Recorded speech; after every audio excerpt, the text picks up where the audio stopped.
Yo, how's it going, everybody? Gear Glass, welcome in. Congrats on being the first person here ever today. Kilika. So this is a cold run through of your Heartbound mix. Um, I listened to the first track yesterday. I'm like, oh wow, this is really good. And I only had time to listen to that first one, and now we're gonna listen to the whole thing. And so far, I love it. Good stuff. But yeah, I just pinned the link. This is Kilika Beats' Heartbound covers, lo-fi covers. Ice, thanks for stopping in and saying hi. And yo, CC, this is looking nasty. What's looking nasty? How are you, CC?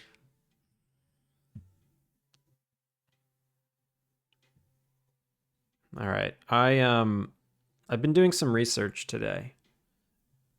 I did some research on like what other games do during their in-game festivals. Obviously, Stardew Valley, biggest reference there is. I'm looking at some other games right now. My Time in Portia. I remember hating their festivals, and I just wanted to understand why.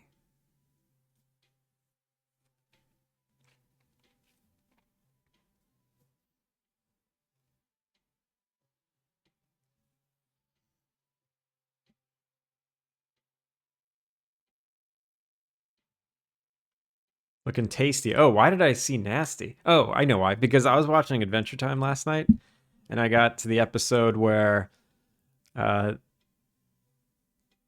the Lich King gets to Prismo's time room, and Prismo's just like, nasty, nasty, nasty. And it's just been in my head. I found 3 gallons of bacon in my fridge. First of all, how are you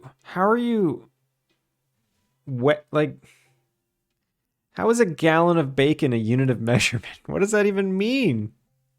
You weigh bacon. Gallons are a liquid measurement. What kind of bacon do you have? Bacon milkshake?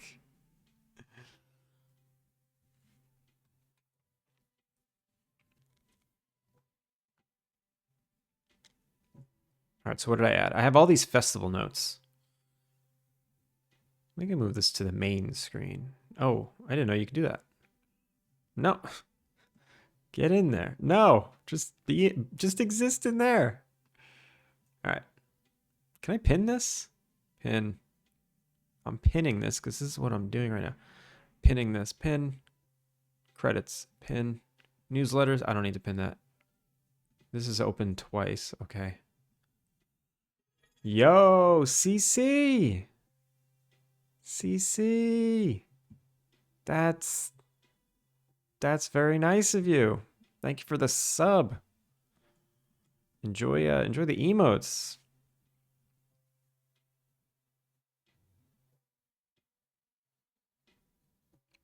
How did you lose that to start with? Yeah, it's like how do you forget that you have three? I can't even say 3 gallons of bacon. I don't know what that means. It doesn't make any sense to me. But yeah, how do you forget you have that? There are 3 1-gallon bags filled with bacon. Seemed like the least I could do. You could have done way less. You could have just hung out. Seribot, what did you delete? What just happened? Well, thank you for protecting us, Seribot. There was some kind of spam. I don't know. One message was deleted by a moderator. I didn't see it. Seribot just nailed it. Got it quick. I didn't even get to see.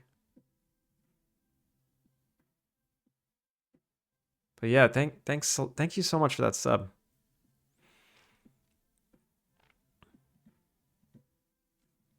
So here's some stuff that I've come up with that I need to do. I need special festival NPC chat. I need to be able to design dialogue for festival days specifically. So I need like your NPC chats to go to a new place, which that'll take me like 30 minutes to an hour. Intro cutscene. I need to figure out how to do cutscenes during festivals so things are pretty and nice and story is told and whatnot. Should I hide the time or should I not hide the time? I don't know yet. I gotta figure that one out. Yo, Yag! Going to bed. Oh man, have a good night. Thank you for stopping in and saying hi. Have a lovely evening. Okay. Easy ability to design hotspots, waypoints, and animation. I started this last stream. I need some better editor tools so I can design the festivals in a nice way, you know. I want to whip them up quick. So I'm going to need some editor tools to help me with that. And then this is also an editor tool. Quickly despawn overlapping vegetation without respawning everything. So this is another editor tool that I need to make. And then, yeah, I need to figure out what the rewards are for all my festivals, and I need to figure out what they are.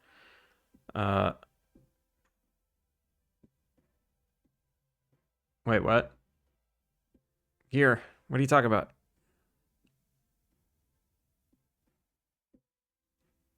What? Gear glass, what is the matter? What IG I just?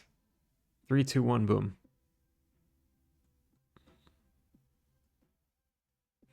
I'm confused. You've confused me. I can't even complete sentences anymore. I'm done.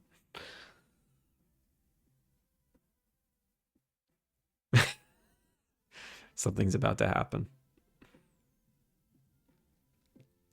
All right, while we're waiting for something to happen. So yeah, I need to figure out what all the festivals are and what the rewards are for each festival. And I did a breakdown. This is every festival in Stardew Valley. Yes, seriously.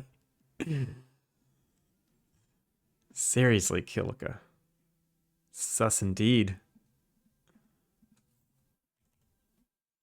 And when you look at what the festivals are in Stardew Valley, you realize they're like extremely not necessary to the game.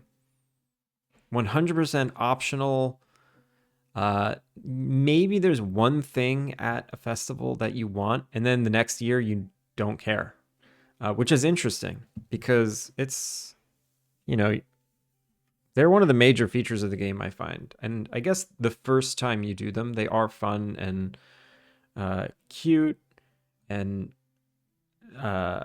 they evoke emotions, and you get to know the townspeople. That you unfold their personalities, and during your first playthrough of Stardew Valley, that's really important because the whole game is personality and kind of getting to know the people. But then year 2, these festivals are pointless.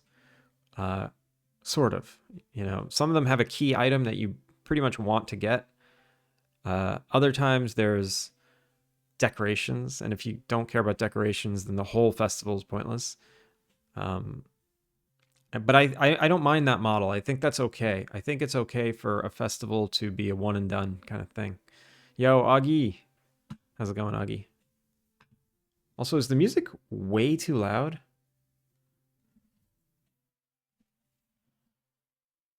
I think my speakers are just too loud. Yeah. Yo, gear glass. Boom, there it is. Gear, thank you so much for the sub. I thought you were I honestly thought you were counting down to a raid. You knew it was coming. You knew that was coming, but it's probably better. This is probably better. Okay, yeah, my speakers are just too loud. Munez, how are you? Yeah, I feel like I'm yelling over the music. Okay, cool. All right. So yeah, these are all the things I got to do. That's illegal. I'm glad you know that. I'm glad you know that. It's very bad to do that. I think I did it once in a very subtle way. And then I quickly came to realize that like that's a bad thing to do. Not much. Added elemental systems that couldn't be bothered to add anything else. Oh, then couldn't be bothered to add anything else. Augie, um, if you have any, I know. Usually I ask people who raid in if they want to share anything, but even if you're just hanging and not raiding in, please share your work. Share it. Moon has migraine day today. House didn't get sold, so gotta have more viewings. No. Ugh, it's the worst. I feel you. It took me like 3 months to sell my apartment before I moved here. And we came so close so many times. It's the worst. I do not I feel bad. I feel bad for you.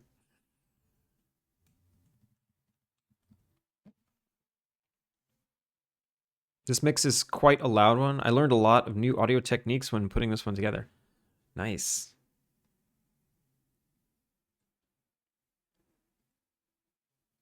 Wait, what the freak? I got charged an extra $5. You mean, wait, what do you mean? That's what a sub cost. And you got charged an additional $5?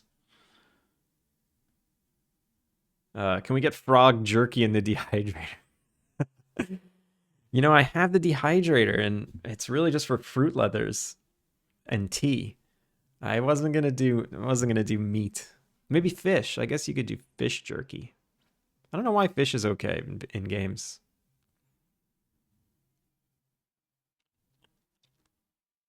Don't got anything to share yet, but we're getting there. Nice.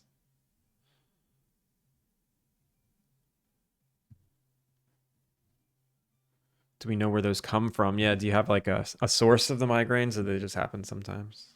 My wife gets really bad migraines. I feel bad. But we have a whole routine on how to like nip them in the bud.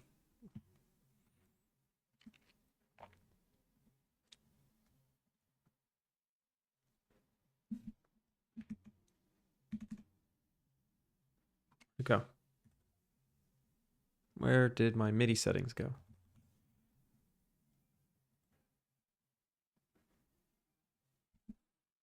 Yo, Val. Val, how are ya? Val, how's your voice doing? Are you resting? Are you gurgling salt water? Butterfly jerky. Gross. Yo, computer. How's it going, computer? Probably from tense muscles. I think my body has been tense since the separation. Yeah. The house sale falling through, my body just gave up. Yeah, I wouldn't be surprised. Definite possible cause.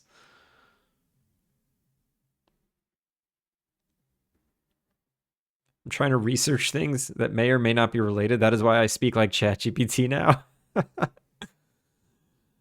I'm rough. Oh man. Poor Foul. I got a single creature design so far. Can't wait to finalize that and get a model in the game. Augie, let's see it.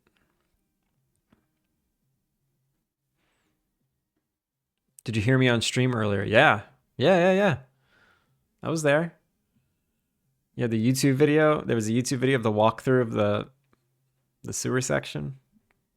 It's crazy.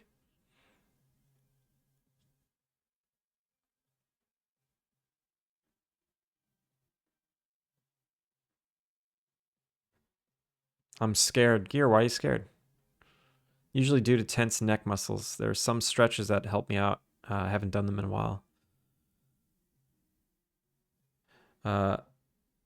Actually pretty well informed on muscle tension stuff. I don't want to give unsolicited advice. However, let me know if you want it though. I really hope they reverse the extra charge. Oh yeah, that's so you got charged for a sub twice? Oh, that's really cute, Augie. That's adorable. I love like the upside down heart-shaped eyes. I don't know if you intended it to be like that, but it's really cute. Is he like a fire bunny?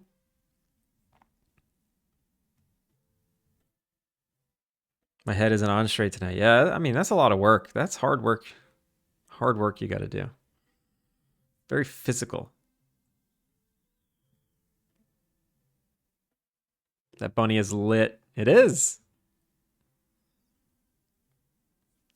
Why does it look like a Precious Moments figurine? I think it just looks like a bunny. It's very cute though.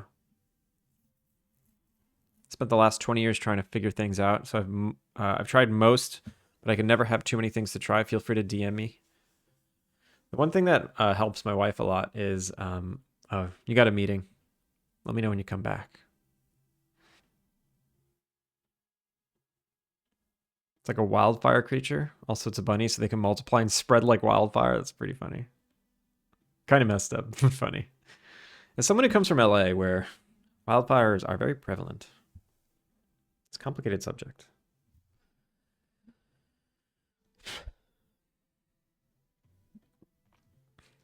All right, let's pop open Unity. I don't have Unity open yet.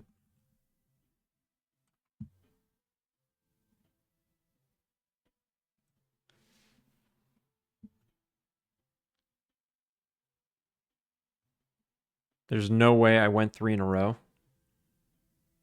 I've been offline for days. I mean, I haven't. This is my first stream since Friday. I didn't do anything over the weekend, and I didn't do a stream yesterday. It was a holiday, so kind of just spent the day with my wife.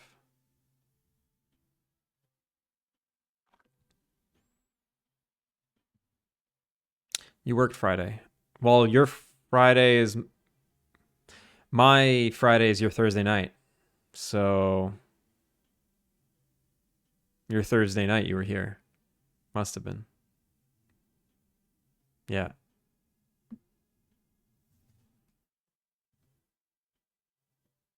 I've decided to cancel the all weekend streams. Waking up at 6:30 in the morning to hop on stream for a random amount of time it didn't feel healthy. I feel so much better not doing a stream on the weekend. Yo, Killica, 20 streak. Jesus. That's crazy. Awesome. From an ecosystem perspective, they basically eat dead trees, plants, and poop out charcoal, which reintroduces minerals back into the ground. That sounds nice. I like that. It's cute. It's cute. Damn, Killica. Yes, seriously. What's that knife emoji, Cog?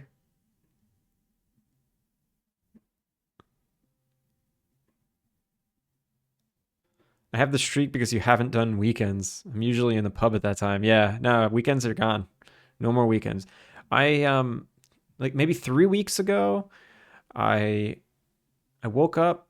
I still woke up at 6:30, but I just kind of lurked in other people's streams and I did a lot of clerical work like on the game. I got emails done.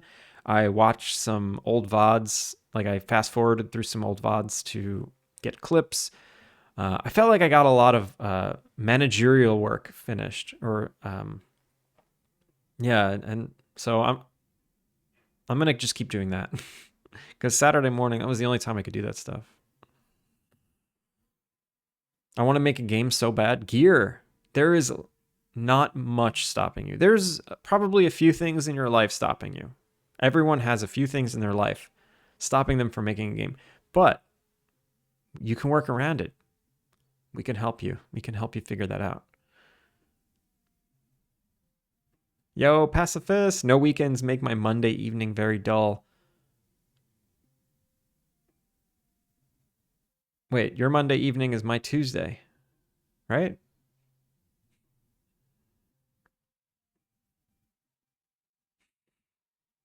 You make it, yeah, CC's got a point.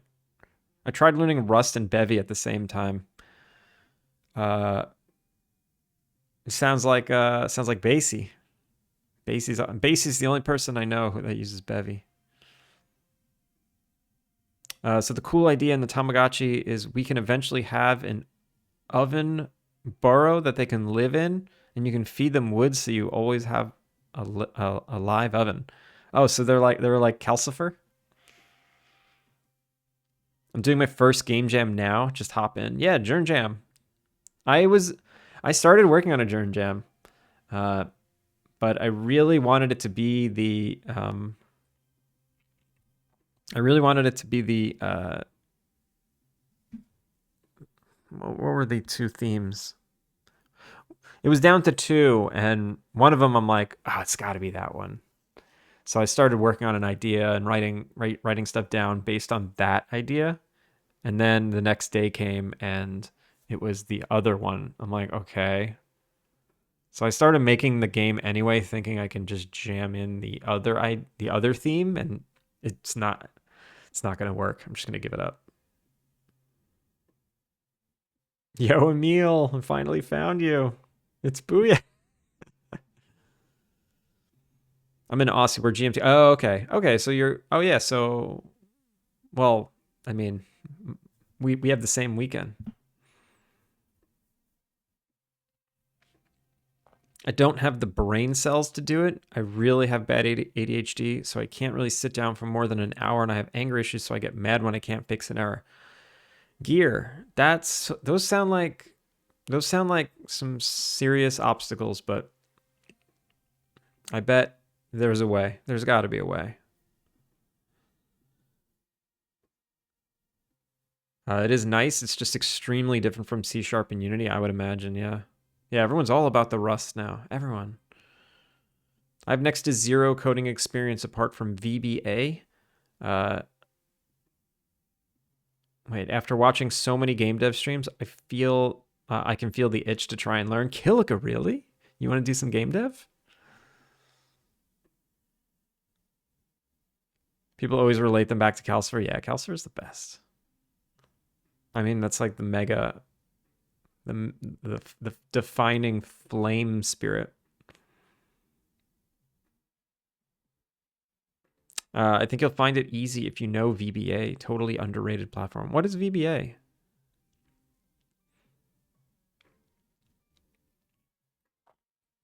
Just submit the wrong theme. Easy cog. I was considering it. Do you want to see what? So I was making a game. So the other theme that wasn't chosen was what goes up must come down, and I immediately I thought like the stock market.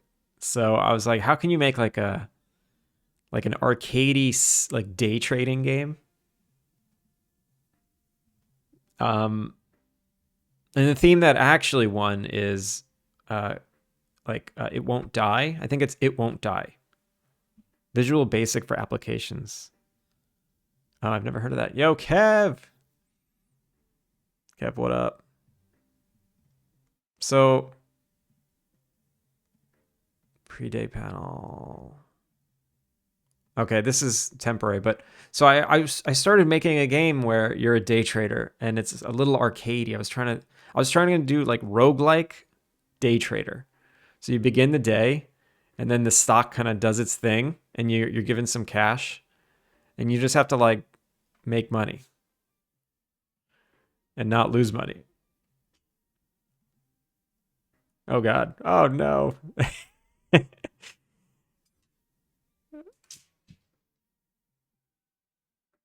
No. Wait, actually no, I'm doing okay.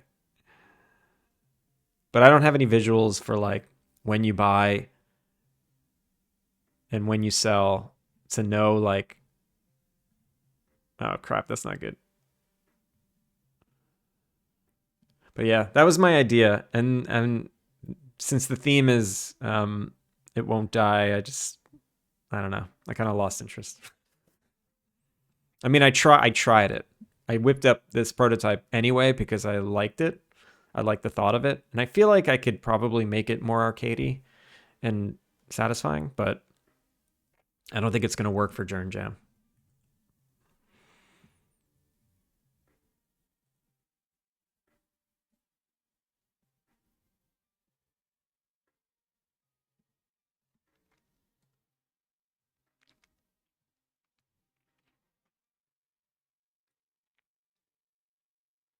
Wait, I'm waiting for ads to end. And while ads are happening, I think I'll get back to my research.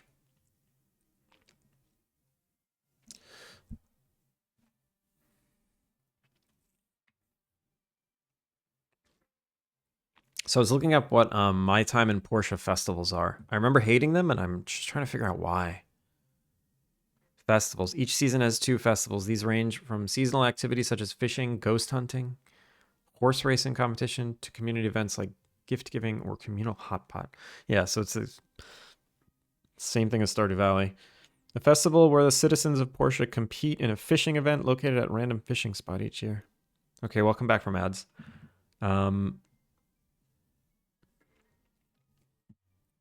Ew, a professional game developer. Yeah, gross, Kev.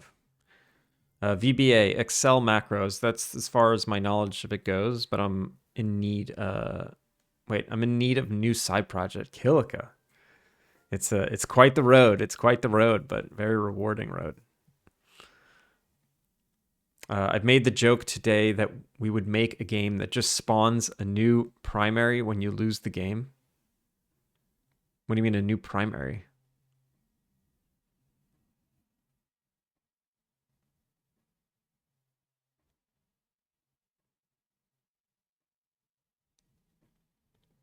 Don't worry, I've built multiple big-ass games with 0 coding knowledge. That's true. So if you go the visual scripting route, you could technically make something without coding.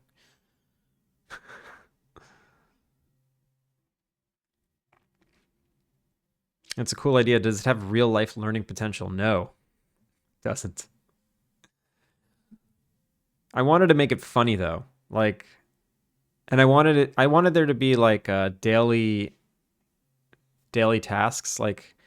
A lot of mobile games have it where, complete these 3 things and these 3 like specific tasks. So it's not just about making lots of money. Maybe one of the tasks is like come out losing money or something. So you'd have to like tick off the tasks. But I just wanted to try and find like some roguelike elements as well. So as you play and tick tasks off, you get experience, and then as you get experience, you level up to unlock some skills like buying and selling stocks will have a tick delay. So you can't just instantly buy. So some of the level up things would be to sell faster, to buy faster. Maybe you can have an effect on the market, do some like not black market, but like shady stuff to affect the market to go up or affect the market to go down, something like that. And you could be able to level up those skills. So I feel like it could be a mobile game, but I'm just not going to worry about it right now.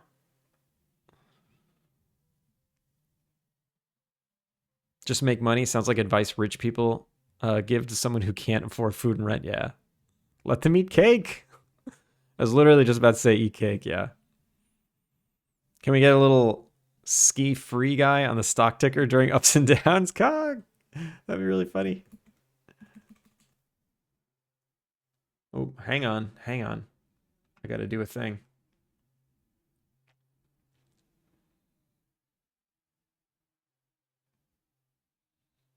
Got to make dinner reservations. Done.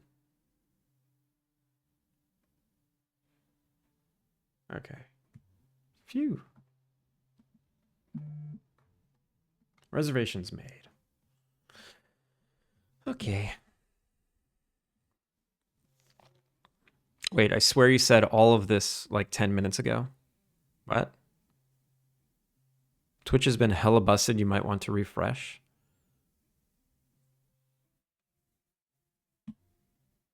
Here, maybe you can see the future? Are you getting nostalgia for things that haven't happened yet? What's the plan for today, Kev? Today is I'm going to continue working on festivals. Festivals are a major mechanic that needs to get made. So I'm going to keep adding stuff in regard to festivals. He doesn't know how to read chat in order. Yeah, I can't read chat in order. Sometimes I'll start from like the middle of where I know I haven't read yet, and then I'll go down to the end, and then I'll go back up to the top. And yeah, there's no order to the way I read chat. I do my best. He reads chat like he's looking for phone numbers in the phone book. He's right. He's right. Let the meeting marathon commence, computer. It's because I never know where I'm at. How am I supposed to know?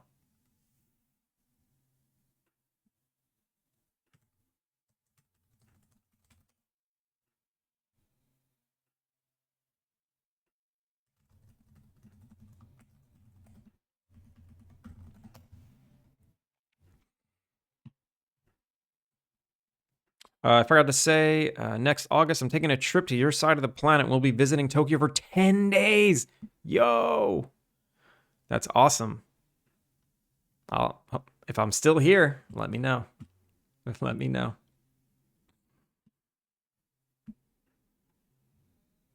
You know, by reading in order. I can't. It's because sometimes, like, chat will get away from me, and then I'll see a new chat that, like, feels like it's urgent or it needs to be addressed immediately. If I let it go for 10 minutes while I go back, it won't make sense later. So I let it out. I read it, and then I'll go back. And then sometimes I realize I haven't gone back far enough. So I go back even more. Is there an option to display timestamps? Focus, damn it. All right. Thank you, computer. All right. So what are the festivals in Portia? There's a fishing day. Okay. Day of the Bright Sun, a festival that revolves around giving gifts. All right. And dropping them from an airship. The townsfolk can compete with each other by grabbing and claiming the gifts first. Prior to the festival, the townfolk can give the mayor the gifts, who can then organize the event on the day. Starts in Peach Plaza, no sign-up required. Okay. A sparring tournament that tests the townfolk's fighting capabilities, located just outside of town in the arena that appears. Sign up at the large drum the day before and place bets on the drum the day of the event. Okay, it's complicated. Festival where the citizens of Portia can participate in the ghost hunt and other activities starts in Peach Plaza, no sign-up required. But like, I want to know what you get at these. Like, what is the point of this festival? Betting? All right, you can make money. Wait, the rewards for betting in the winner are on the winner increase with each of the 3 successive stages of the tournament. There are no costs or downside to betting, so it is recommended that the player always make at least a guess. Okay.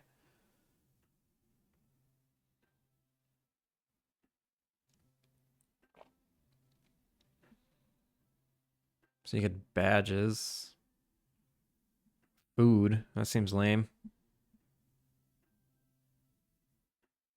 What do the badges do?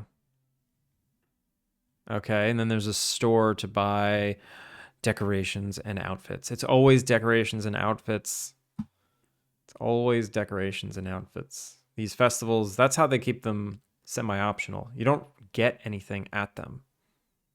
I think that's why I never did any of the My Time in Portia events. I think I did 2. Every single reward was a decoration or an outfit, and I stopped going to them. Whereas in Stardew Valley, it's kind of the same, but each festival, there's always one thing that you probably want at each festival. Like at the Egg Festival, it's the only time you can get strawberry seeds this early in the game. So you kind of want to do that. The Desert Festival's new. I have not seen that yet. The Flower Dance is actually totally pointless unless you want to increase your hearts.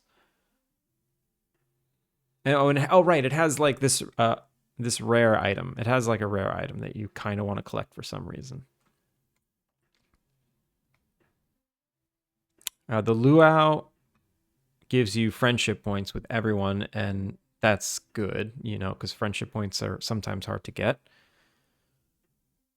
The Trout Derby. I actually don't know what this one is either. This might be a new one. Is this a new one? When was this added? Introduced in 1.6. Yeah, I haven't played 1.6. Dance of the Moonlight Jellies. This one is just beautiful. This one's just a really nice cutscene. And I think that's all it is.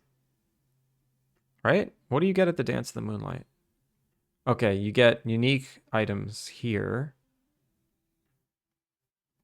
So it's a food item and then decorations. So there's literally nothing of importance at this one.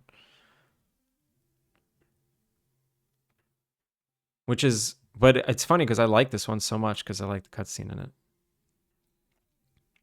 The fair has mini games, and you try. And the thing to get here is the what is it? Wait, I thought you can buy. Oh yeah, the star drop. Right. These things are like you have to get all these, and it's got a rare crow. So these two things make this festival worth doing.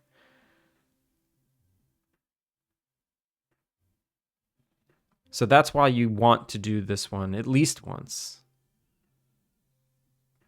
Spirit's Eve. What's the point of this one? You get an item. I don't remember. What is the point of the golden pumpkin? Every other year by completing the maze. It can be sold to the shipping container for 2,500. It's a universally loved gift, and it can be tailored. It's kind of a useless item. I mean, 2,500 in the beginning of the game is good. So you might want it just for that. So it's like a high value item. It's like an influx of cash.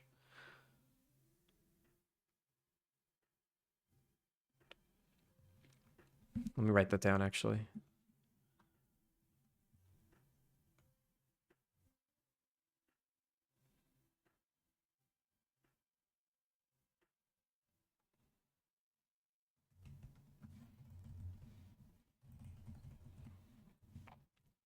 So what was that one? That was in the Spirit's Eve.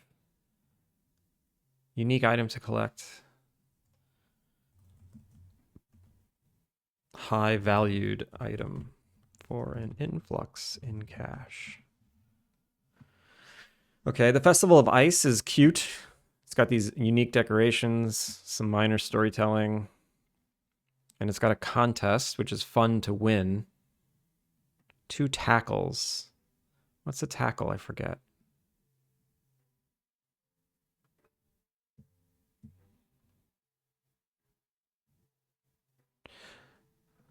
Wait, Cog, there's an option to display timestamps, so maybe start there. You think that I'm going to remember the timestamp of the last chat I read? No way. Alpine Lake Thunderdome, 2 citizens enter, 1 citizen leaves. Yo, Turgis, how's it going? How about a music festival? Lake Stock? Kilika. I like that idea. Oh, I like that idea. Lake Stock. Is that a summer festival? Summer Lake Stock Festival.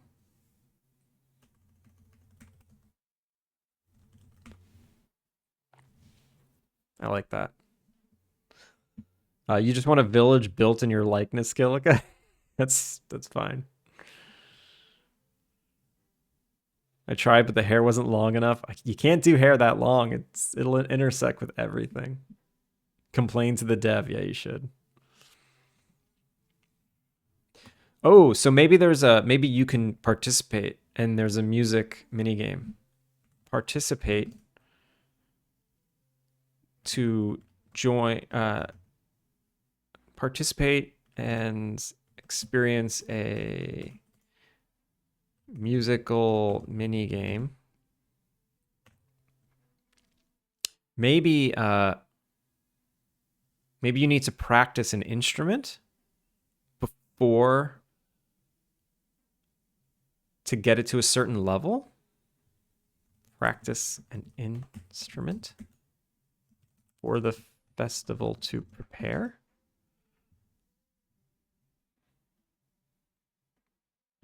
Experience a mosh pit with the other villager.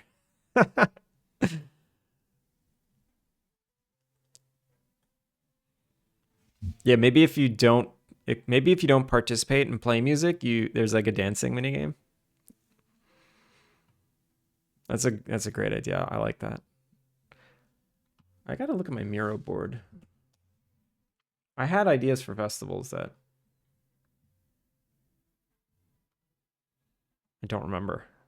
My mind is mush. I'm coding AI for monsters in our game jam. The monsters follow light sources. I got that working on tonight's stream. Still lots more to work out. Turgus! That's awesome.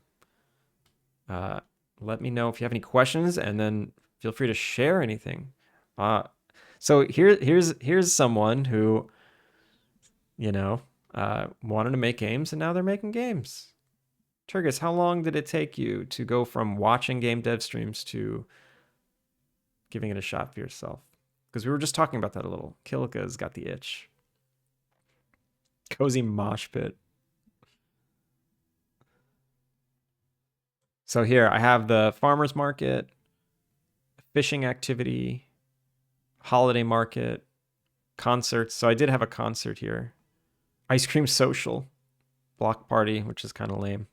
Wine tasting, I like that. Fireworks, and then outdoor movie theater. Wait, edit with AI, use Miro Assist to rewrite this for better clarity. Get the funk out of here, Jesus. Get out of here with your AI.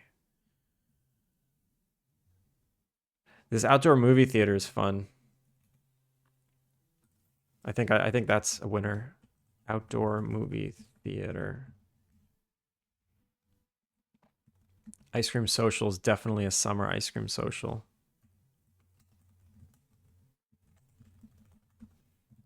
Outdoor scary movie theater. So this is gonna be a fall outdoor scary movie theater. Holiday market. Yeah, it's a little played out.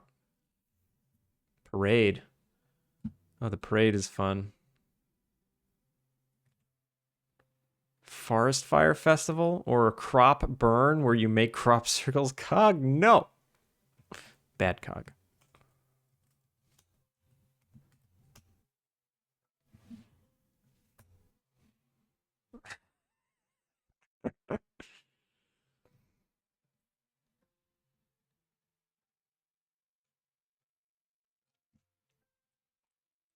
All right, let me keep going in the in my analysis.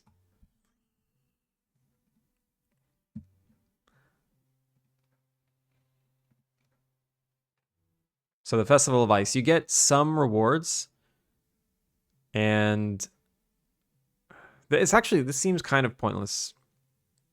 This one does seem kind of pointless. So it's got a rare crow. You always want to collect the rare crow.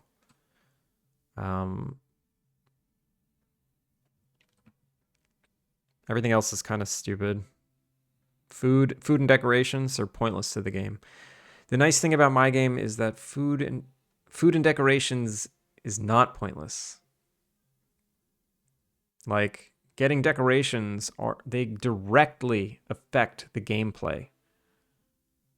That was always my big problem with decorations in Stardew Valley, and most video games that have decorating in them. They're completely pointless. Even Animal Crossing, I mean, the whole game is decoration, but does it ever matter what you decorate or how you decorate? Nah, there's no strategy to it. You can just throw down whatever, and that levels up your island. The outdoor movie could be a Monster of the Lake movie, which you can add as a crazy Easter egg. What's the wait, could be a Monster of the Lake movie? What's the crazy Easter egg? Is that a reference I'm supposed to know? Or you just mean like the creature from the Black Lagoon? Wait, I used Jern's game jam as a way to force me to do it. Luckily, I have a friend, or I have friends that I can talk into joining me. Yeah, that's awesome. What kind of game are you making? You try and get some sleep, Turgis. All right, thank you for the lurk and have a good night.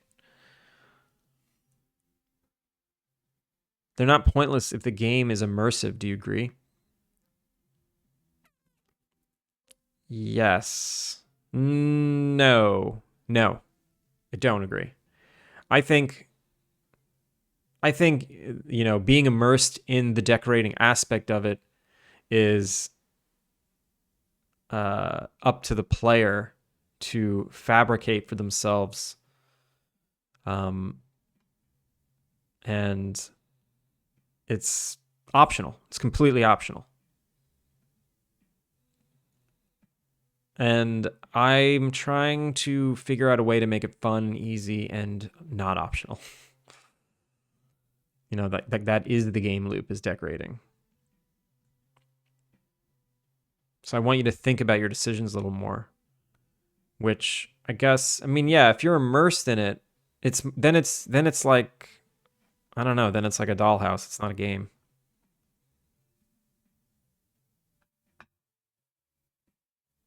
Then now we're talking about a discussion is like, do you need a win scenario and points for a game to be a game? Can a game exist without winning and losing? I don't know. I guess I think you can. Immersion does kind of count, but that's just not what I'm going for.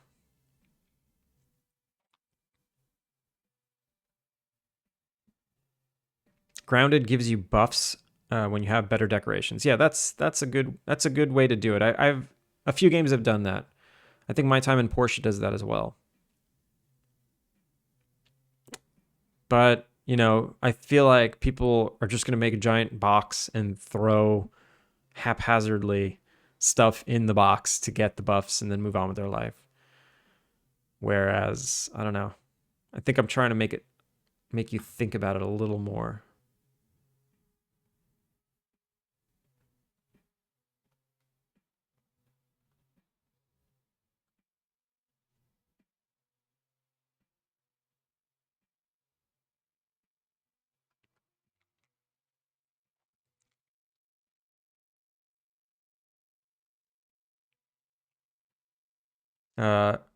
The lake creature needs a big zipper up the back. You mean like Doug?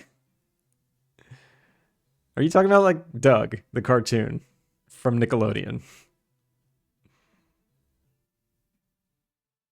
The same way it's not pointless to decorate your apartment is the direction I'm thinking.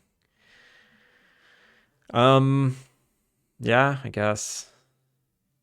But it's not a game. You kind of do it. You kind of do it so that people don't think you're crazy. Some people like doing it, but some people, like me, I only decorate nice because I don't want people to think I'm crazy. And all I need is like a couch. Well, a bunch of us just lost the game. What do you mean? Does it need to be summed? Cozy for me leans into the direction of non-zero summed games. Just interested in hearing your thoughts on it. I think that's true, but I think games should be rewarding in some way. So when you decorate something, there should be some feedback. There should be some rewarding feedback that the game provides, and not just the visuals, Or at least that was the whole goal of the game. That was the whole prototype, was how can I actually provide rewarding feedback for people who enjoy decorating? Or how do I make decorating fun and gamify it for the people that actually don't enjoy decorating for no reason? So what I'm trying to do is bridge these two groups and make one game for both of those groups of people.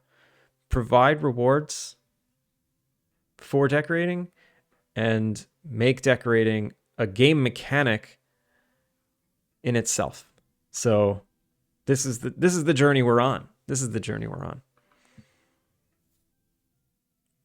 As a counterpoint, I spent 5 hours in Ocarina of Time fishing. Very cozy. No upside towards beating Ganon.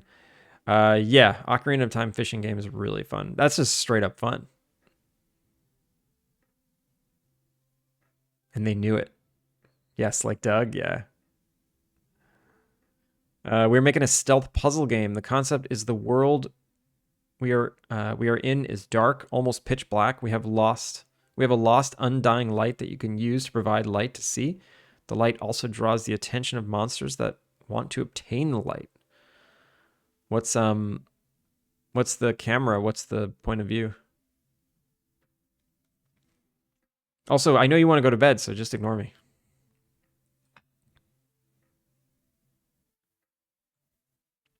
Can we also jar? Wait, can we also jar mountain air? We need more Doug Easter eggs. When I was first looking up sound redeems, I wanted one of the sound redeems to be the competition's tomorrow, and I can't even lift the newspaper. That's a Doug reference for you.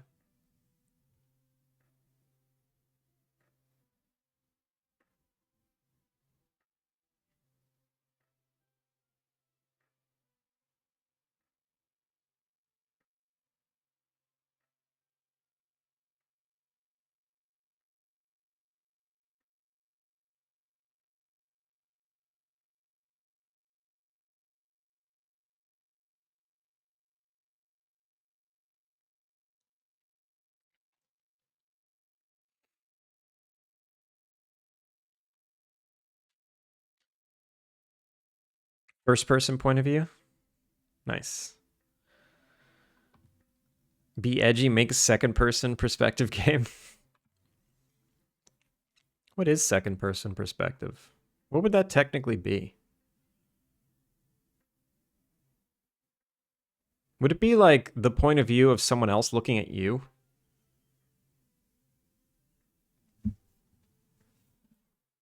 What is second person point of view? Less common than first and third, a second person point of view. In second person point of view, the reader is part of the story. The narrator describes the reader's actions, thoughts, and background using you. It's all about how you look at it. Oh, so it would actually be as if it would be like, yeah, it would be if you see the main character. You control the main character through the eyes of you. And the main character knows, and you're actual like another NPC that's there that the character interacts with. Right? Would that be second person? I think I saw a YouTube video exploring that. The second person point of view. There's a guy who keeps bringing it up in Unreal Engine streams. What, second person point of view games? That was it. That was the Heartbound Lo-Fi Mix by Kilika. It's really nice. It's really nice, Kilika. I actually have no idea what the original music sounds like, but I liked that entire bit. I liked the whole thing. Every single song was like perfect.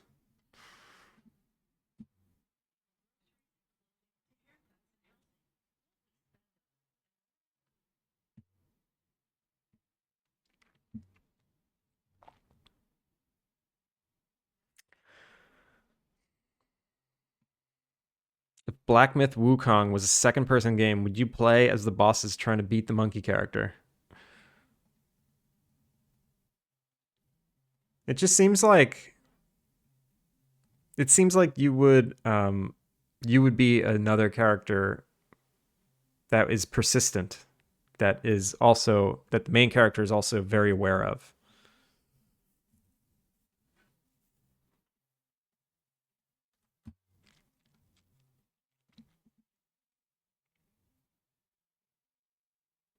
Okay. So what did we learn? What did we learn? That the festival is actually The festivals in these games are like 99% optional. There's storytelling, there's decorating, there's like not decorating as in a mechanic, like they're world building. They're world building, story driven character moments that provide some breakup to the main game loop. Maybe a nice diversion, maybe a unique reward that's, it doesn't happen often. So these are great things to think about when designing my festivals. How many festivals does Ova Magica have? So this is a new game that just came out. And I think it's not a solo developer. It's like a solo programmer with an art team, a small art team.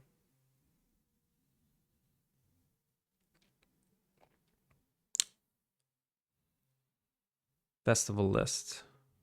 Ranking all 9 of... Oh, wow, there's 9 festivals. That's a lot. Okay, I definitely want to do a New Year's festival. Because that is one that the other games don't do. I want to do a New Year's festival.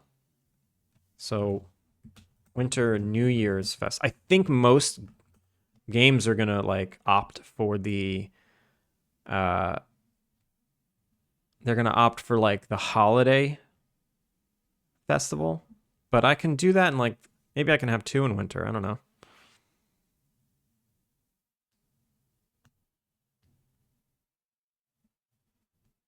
Fall outdoor scary movie theater.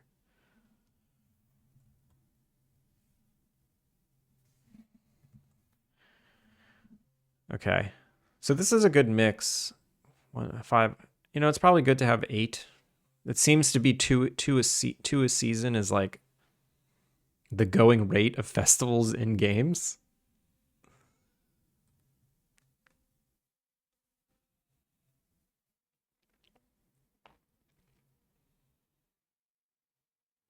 Good night, Turgus. If that didn't make you rage quit chat, what? What happened? You mean your comment about making second person? And the complete diversion? The 10-minute tirade on what second person means? A driving game where you're in the backseat telling the driver what to do? Yeah, that's pretty good.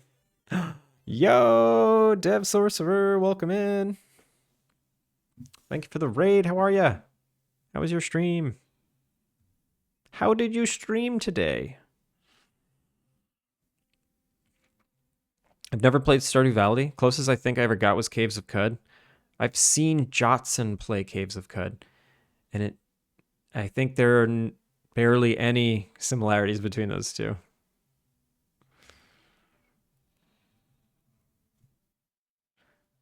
Dev Sorcerer, tell us all the things. Also, if you had a particularly long stream, make sure to take care of yourself. Go to the bathroom, get water, etc., etc.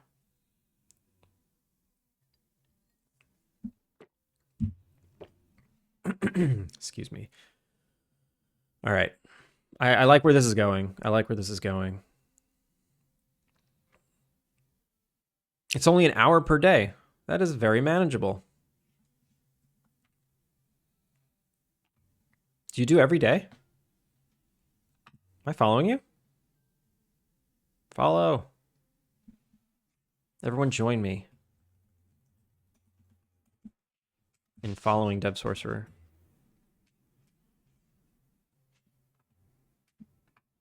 Only work days. What are you working on right now? That means you can safely disregard all my ramblings. CC, never. I don't disregard anyone. Except when Finn says horrific things. And then even then I don't disregard it. I was thinking child simulator, but sure. So I'm going to tell you guys one of the ideas for the next game I want to make. I'm going to tell you guys right now. I'm going to tell you all. The next game I want to make is going to be a level-based, story-driven game. It's going to be short, and it's going to be in the vein of Unpacked, where it's like a mechanic that repeats itself over and over, that gets slightly more complex as time goes on, and it tells a story, and that's all I want to do. And the idea for the game is that you are a kid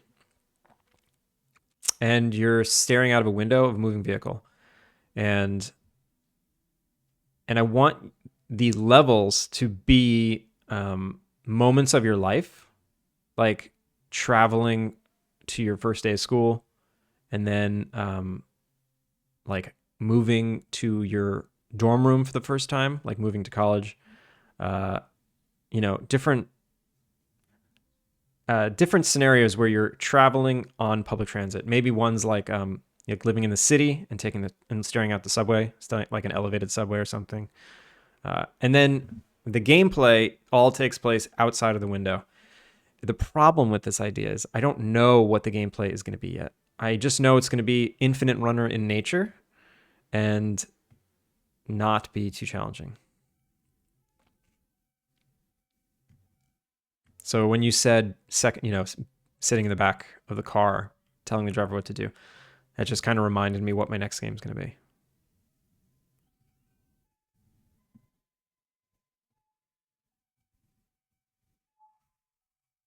Wait, fine. I'll give in to the peer pressure.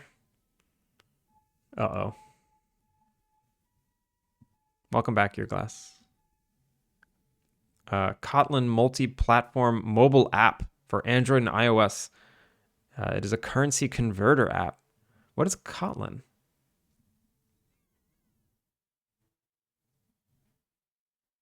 Kier Glass, yeah, you walked into something. Taking that line out of context is really confusing.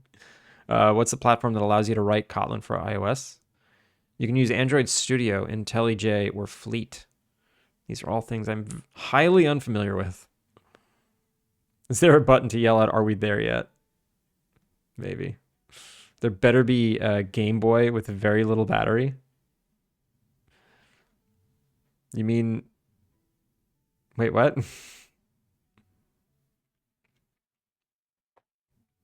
You mean that the kid is playing in the back seat? I use Rider a lot myself, but I think I'm leaning into Flutter for app dev. Haven't started with that part of it yet. I've heard of Rider. No idea what Flutter is. What game engine should I use? That isn't Unity. Godot. Can try Godot. It's a language made by the good folks at JetBrains. Oh, dang. Unreal Engine, you can do almost the stuff, or you could do almost all the stuff in Blueprints, no code. Yeah, if you use Unreal, you can get away with no code for a while. Isn't that hard to run? You need a good computer to run Unreal. Warming up to JetBrains. I have subscribed to them for 4 to 5 years. Recently, it is growing on me. Wait, you've been subscribed to them for 4 to 5 years, and only now is it growing on you? Flutter's not native, but Kotlin multi-platform is. Dev Sorcerer, if you have anything you want to share, please drop some links. I'm gonna jump into code now and get some of these things working. So one of the big ones is I need to make dialogue for the festival events, unique dialogue. So to do that, basic NPC,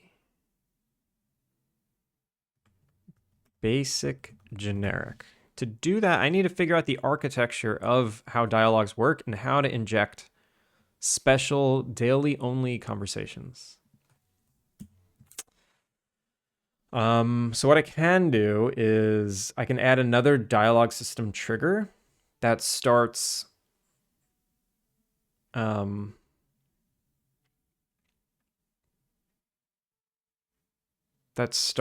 a certain chat. Oh my god, these are so complicated. Wait, how do I decide what conversation? Okay, that's where I'm going to start. NPC interactable. How do I even decide what conversation to do to begin with? I'll start there.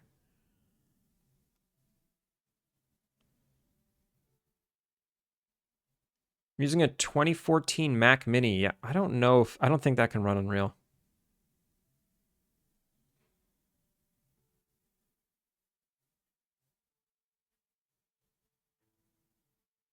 I saw a guy run Unreal on a Mac. Yeah, you can run it. I think my, 2021 MacBook Pro can barely run Unreal. Barely.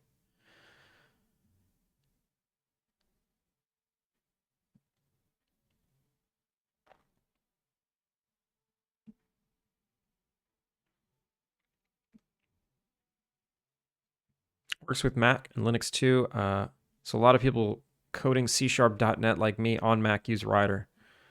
Yeah, I keep hearing stuff about Rider.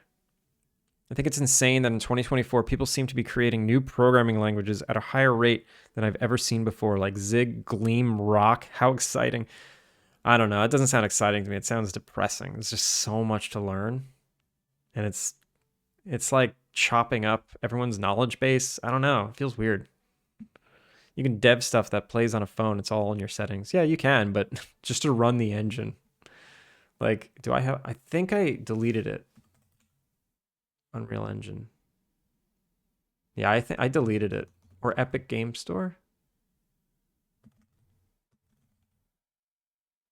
Yeah, I don't have it. I don't have it on this one. I just never wanted to. All right, so how do I figure out what conversation to run? Basically, when you interact with an NPC, I check a bunch of stuff and then I start conversation. When I start a conversation, I cycle through all the triggers and I find the trigger to run. Problem with this is I don't think there's more to it than this. There's more to it than this because a character's starting conversation is called start, and this is set to conversation 1. So clearly it's set somewhere else. NPC dialogue helper. Maybe it's this. I don't think so.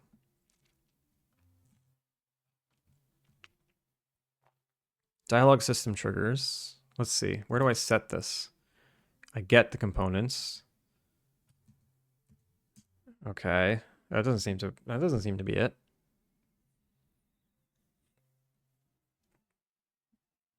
"2014 Mac running Unreal would probably explode." Yeah.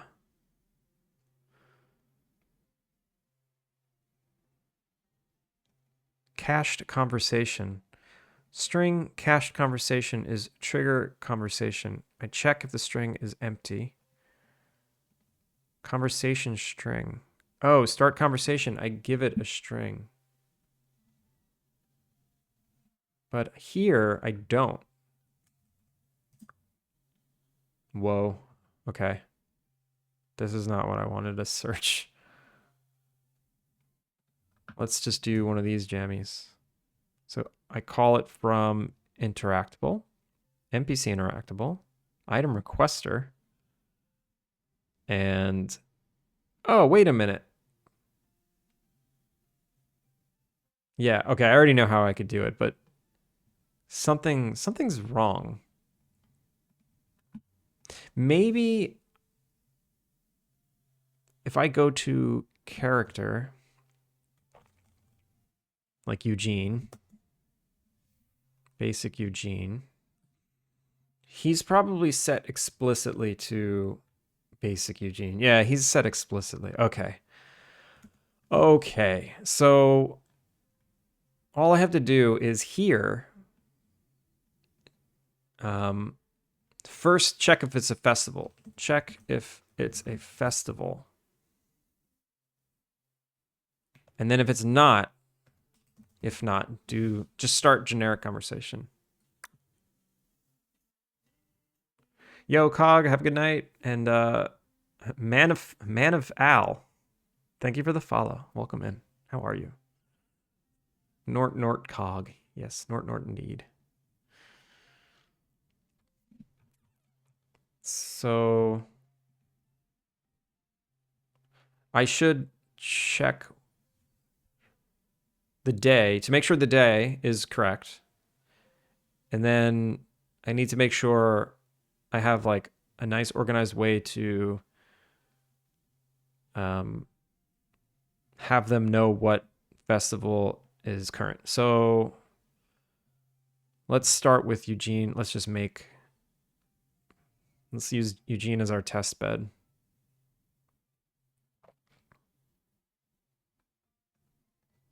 So we're going to need a new conversation. Menu. New conversation. It's going to be called Basic Eugene Festivals.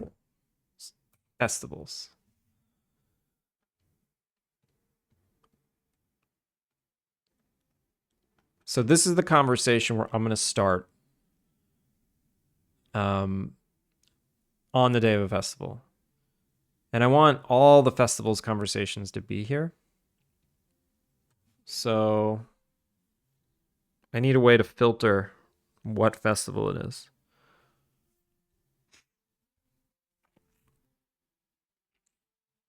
Should it just be an integer or an ID? Probably just an integer, right? Let's do an integer. So I'm gonna have a festival. I think I want a festival's singleton to just hold some festival specific information.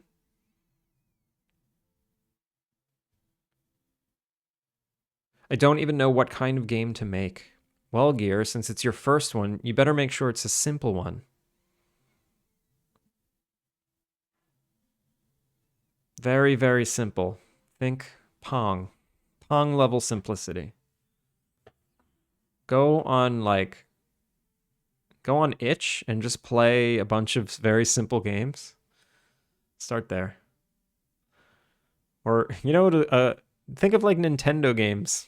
I don't know how old you are, but think about the simplicity of some Nintendo games or some mobile games.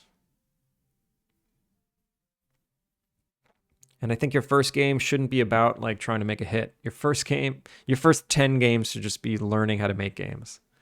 So it almost doesn't even matter what you make. Just make literally anything.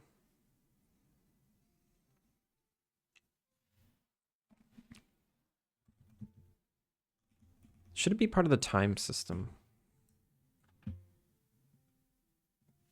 Core scenes.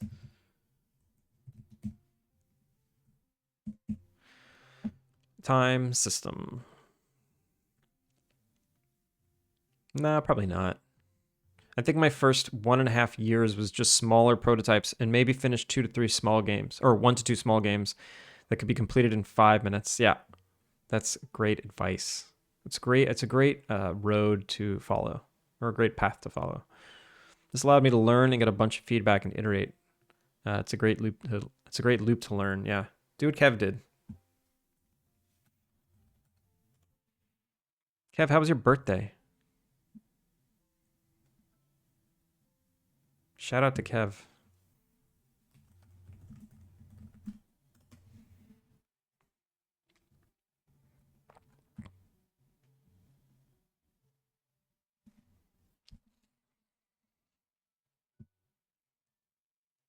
Wait, I thought what was in the stream like last week? I remember making this shout out and saying it was like a birthday present or it was some kind of present. You might have asked me, what am I going to get you for your birthday? I wonder if I can make a 2D game where there's a square that moves back and forth and you try to shoot it, but it moves faster and faster with each shot. Or is that too hard? That sounds great. Make that. Still 2 months away. Okay. Well, I'm gonna forget and then just keep giving you birthday presents.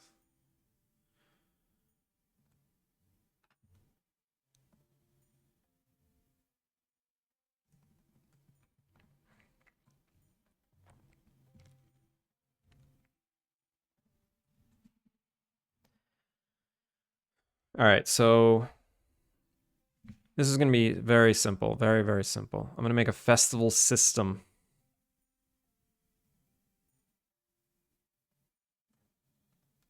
New script. New script. Festival system. I'm just going to throw it on the time system.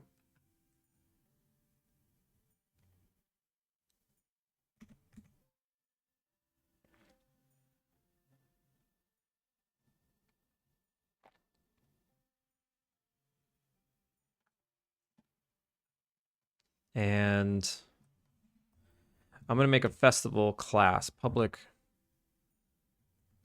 class festival.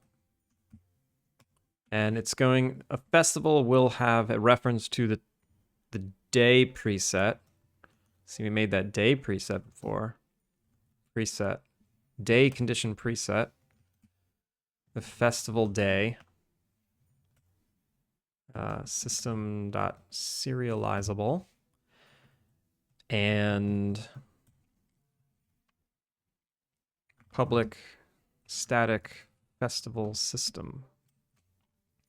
Wait, can't I just make this a public static class?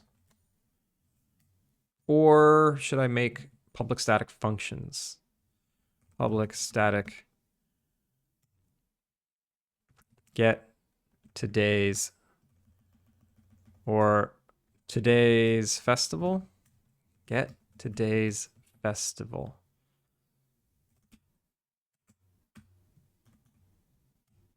Public static festival. Get today's festival.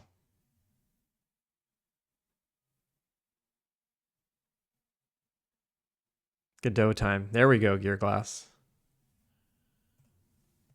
And I need a... I guess it can't be a public static function because I need to reference this list. Public static or public festival festivals.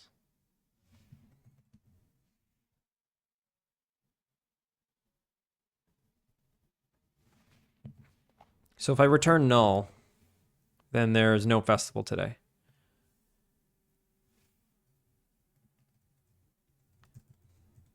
How about get festival on day, and I pass in the day. So this is so I can get like festivals in the future as well. Get festival on day. So I need an int, right?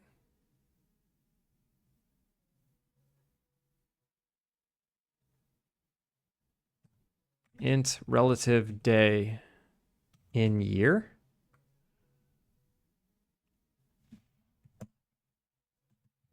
Or just say day. Relative day in year.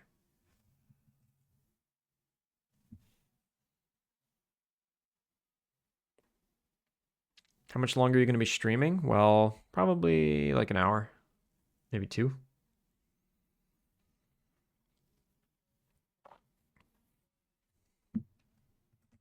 For each festival, and festivals.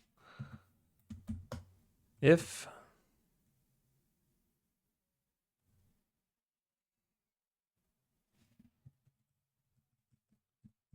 oh, should I make a festival a scriptable object so I can give it a name and a description and stuff? Yo, Atrum, you winning? Yeah, we're winning.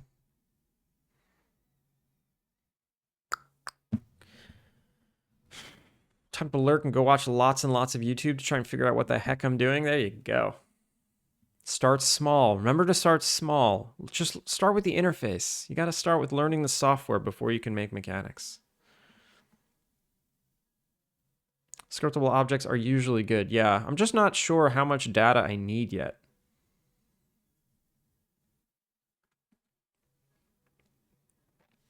I'll probably make this a scriptable object and not just a class, base class. All right. So if, and what is a date condition preset? It's just a date condition.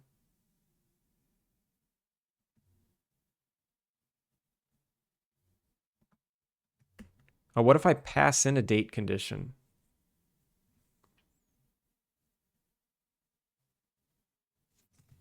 date condition. No. Whoops. What am I doing? Why am I changing that?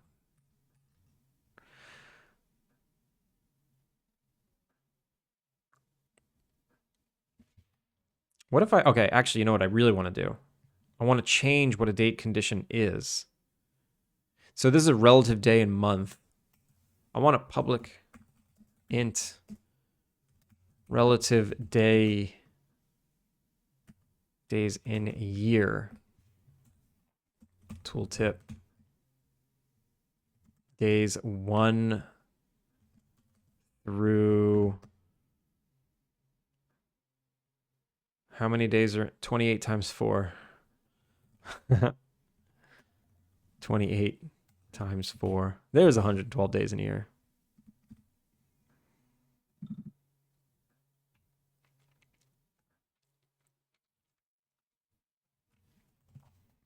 If relative days in year dot length is greater than 0, total successes plus plus. And then for each int day in relative days in year, if time dot get display get relative day in year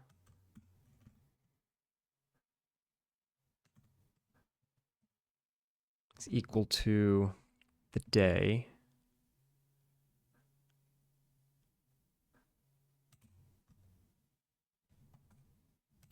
successes dot add true. Okay.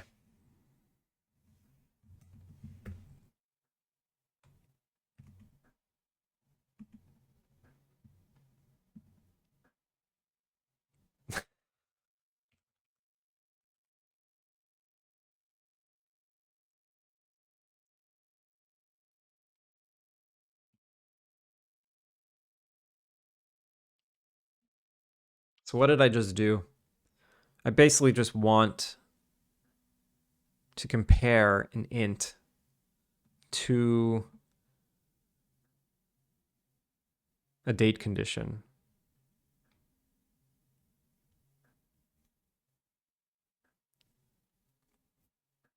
Oh, wow. Okay. So the only way to evaluate it is with passing in timekeeper. Yo, Grumble. Yeah, that's 3 subs today, Grumble. Off to bed now. Thank you so much for that continued support of yours. That's not it.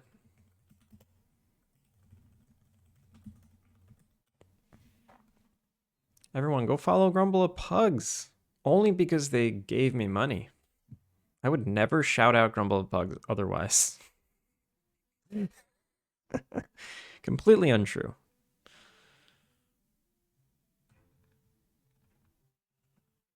But yeah, have a good night if you're already gone. Really appreciate it.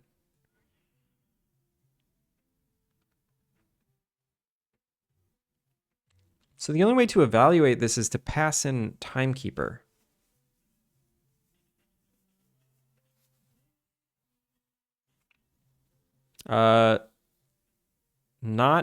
Not had. Not F had. Thank you for the follow. Welcome in. How are you?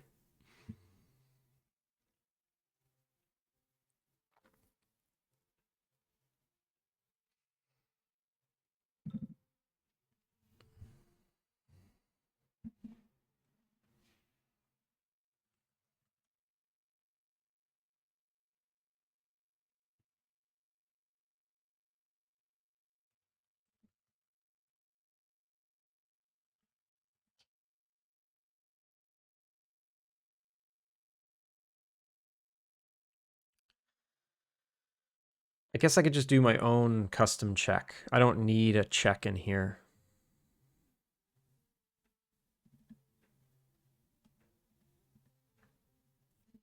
Yeah, I'll do my own custom check. So we're going to pass in a relative day in the year. And I'm going to...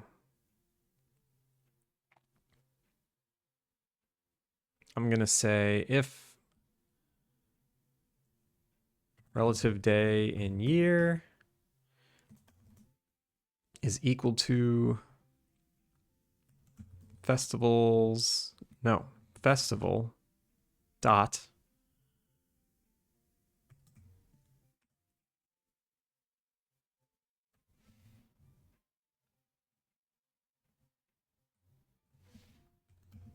festival date dot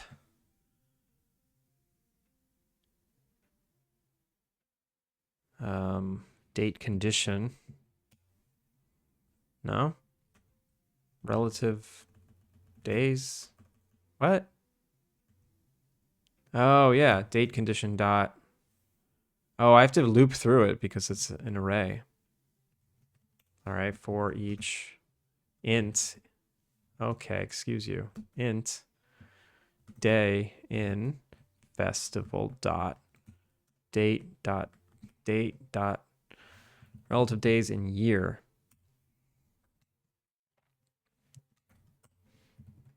And then if this equals that day, that means this day is a festival. So return festival. Okay, we found a festival on that day. We return that festival. And I'm gonna also have a public festival get festival today.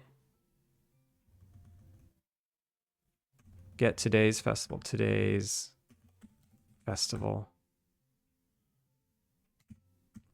And it's just gonna be a wrapper for get festival on day, and I'm gonna pass in timekeeper time system dot current time get current day. No, I want current time dot get relative day in year. There we go. Wait, does anybody know what a kinematic body is? I can't find it anywhere. Did it get removed? You just opened Godot 1 second ago and you're already doing kinematic bodies? Gear glass, that's too fast. Slow down. You should learn how to save files first. You shouldn't even have figured out how to save files yet, or how nodes work. I think the node hierarchy is very complicated. Control S to save. All right. So now we know how to save. But what's a node hierarchy? I don't know. I'm just watching YouTube. Be very careful with random YouTube tutorials. Just be careful. I know nothing about Godot, but I am assuming a kinematic body doesn't move, but can be collided with. I don't know. If it's a kinematic body, it means that it's kinematic, and kinematic is move.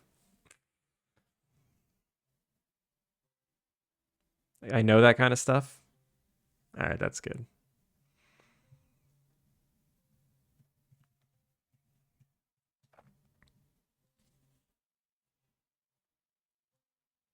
It's a character body in 4.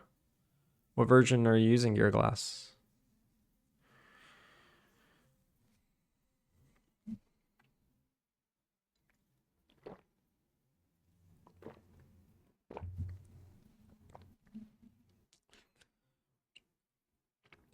Oh, so a kinematic body is now called a character body in the new version of Godot. I see.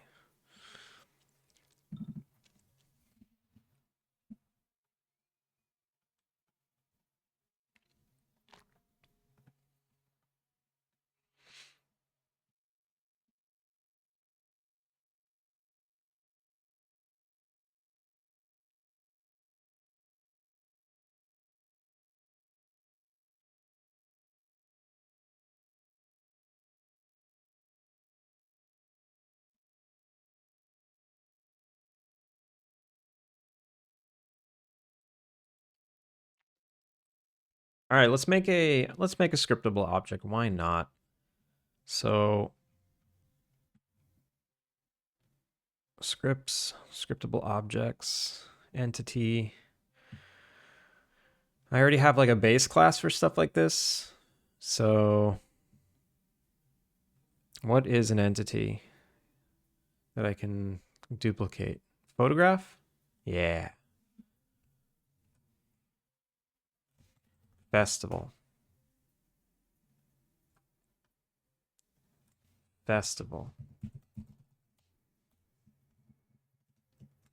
Festival. Festival.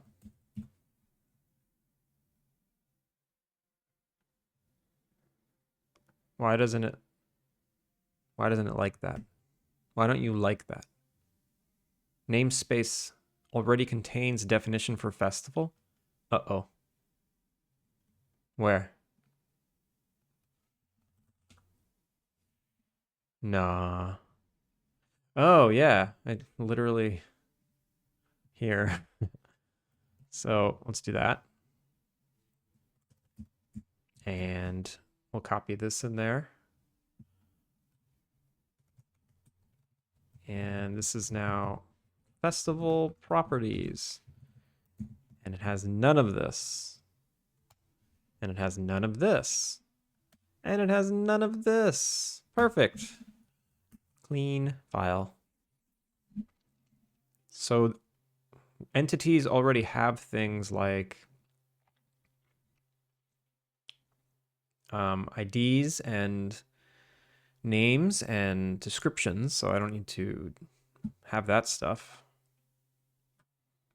So let's make a little folder here.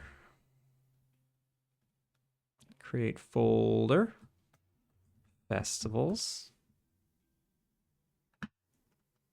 create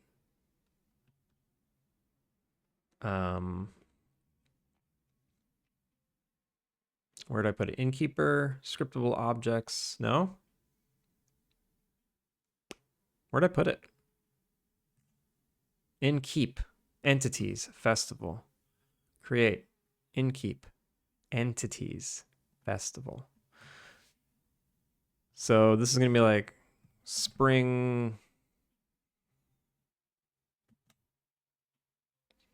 A. I don't know. If I'm going to do 2.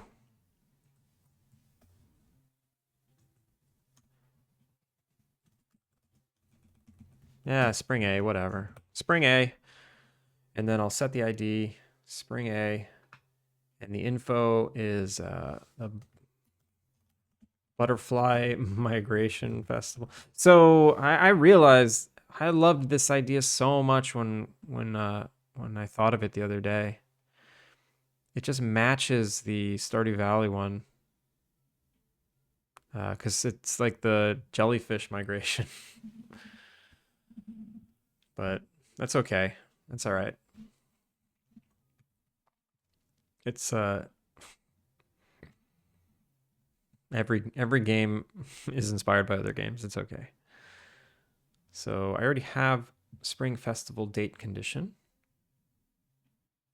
And I can give it an icon, but I don't need one. All right, so we have a festival.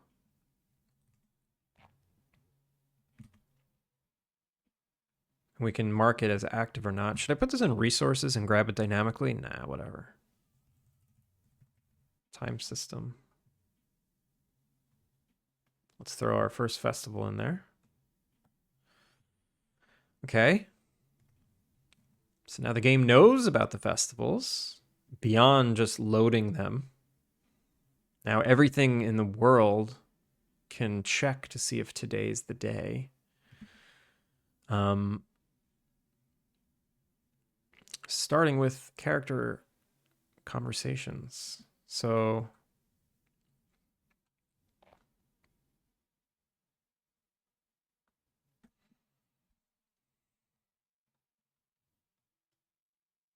here, let's say if festival system dot instance dot get today's festival.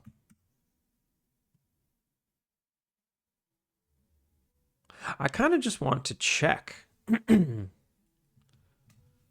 Is today a festival? I just want to check it.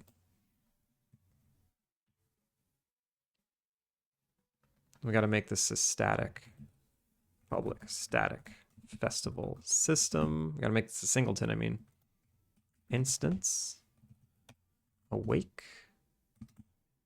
If instance does not equal null or equals null, instance equals this, else destroy this. Okay. No, I don't want to do this actually. If instance does not equal null, destroy instance. Always overwrite singletons. That's my motto. Always overwrite them with the new thing. Because if I'm loading it again, there must be a reason. Out with the old, in with the new. Newer is always better. And then instance equals this. Don't matter. Don't matter. Yes. Perfect. Yo, how's it going, Sirent Dev? Welcome in. All right, if the instance is not null, we destroy it and then set ourselves to it. Okay. So this data isn't technically dynamic. So I think, like, it doesn't matter. It's a singleton that holds data. They can override each other. Who cares? And then I just want to see if today is a festival. So public bool is today a festival. I want to basically do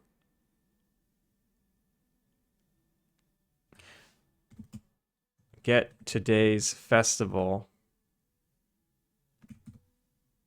If get today's festival equals null, or does not equal null. I just want to return that, right? Return if get today's festival does not equal null. Because if it doesn't equal null, it's true. And then today's a festival. Oh, that's easy.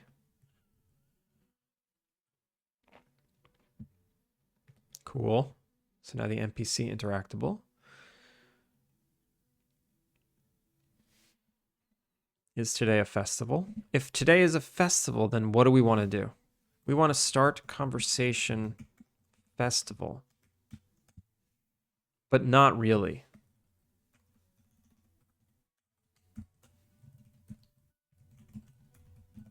That is not really what I want to do. Start conversation, cached conversation. I want to cache this, right?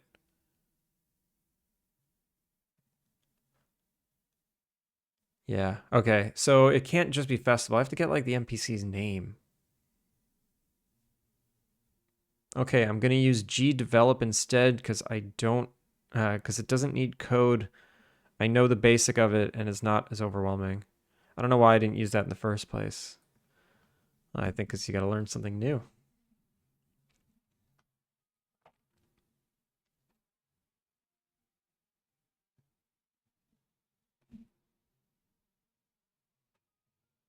I feel like I used to have a function that's like get NPCs dialogue name. NPC dot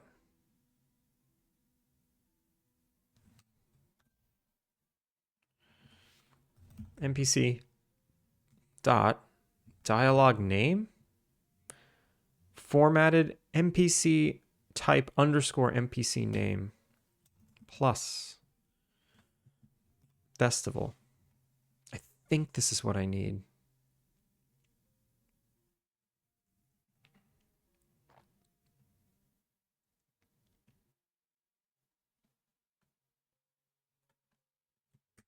So if I give Eugene just a very simple conversation,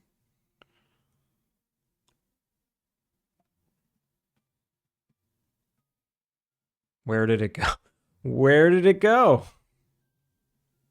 That's crazy. I hope the game's not broken now. What up? It's the spring festival, yo. I better see that. Yo, Seribot. Oh my god. What's going on today? What's with all these messages that require deleting?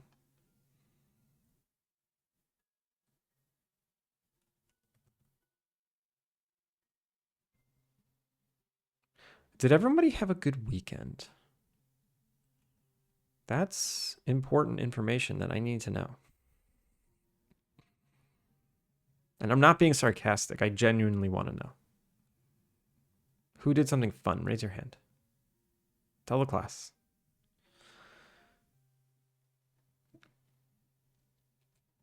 All right, let's see if this works. I think this should just work. Wait, festivals? Nah. You were developing. That's a good weekend. That's a good weekend as far as I'm concerned. Wait, festival or festivals? Which one should I do? I'll actually, yeah, it's going to be multiple festivals, so. But it is the festival chat. I've said the word festival so many times on this stream that I hate the word now.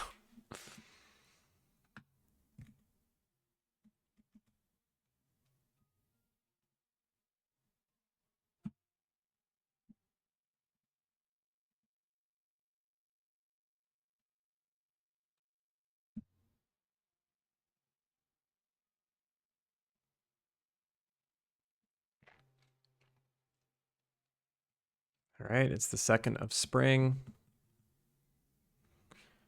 That means it's the Butterfly Festival.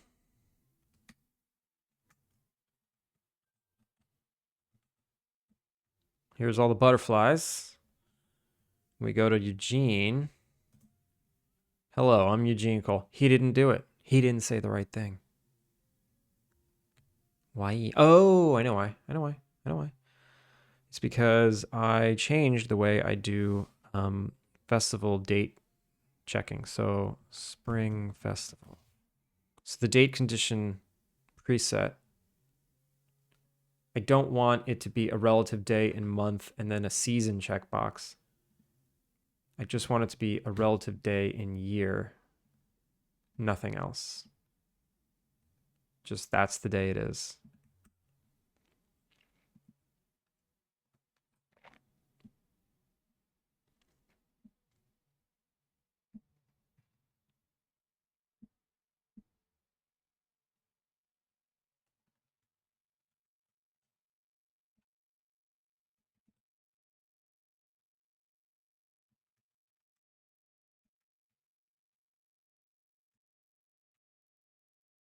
Wait, now he's not here.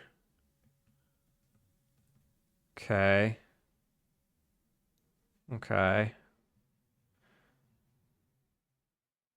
What? What? Why didn't that work? I broke it.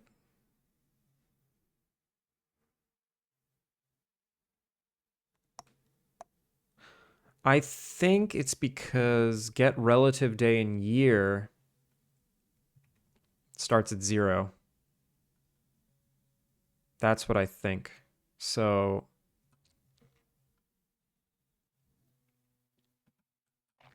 let's see. The date condition.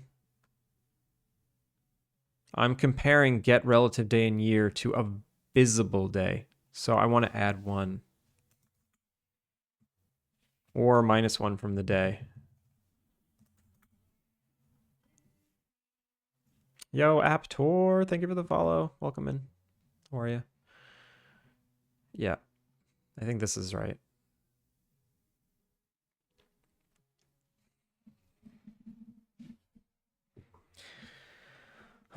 Yo, so my dog did something absolutely horrific, and I had a pretty rough couple of days because of it. Let me tell you what my freaking dog did.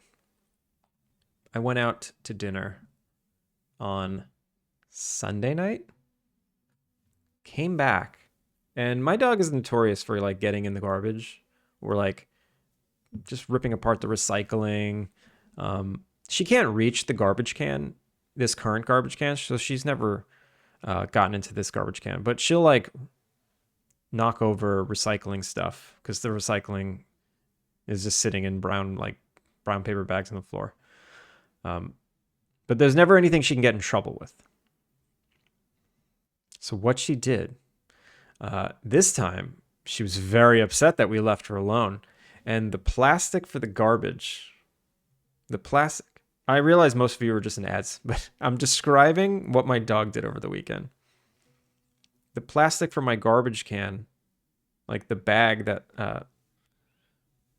was wrapped around the outside, she jumped up and grabbed it and pulled down the garbage can. And now my dog has dietary issues.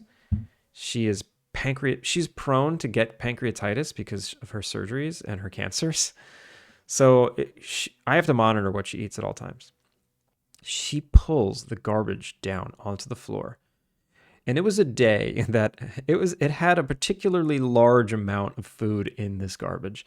There were old meals that she never finished because she's a finicky eater now because of all the issues I just described. So there were old meals.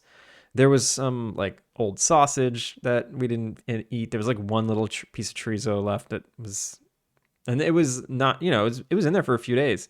There was some fish bones because when I cook her food sometimes and I pull the bones out of the fish and they're like really big, really sharp bones. Those were in the garbage.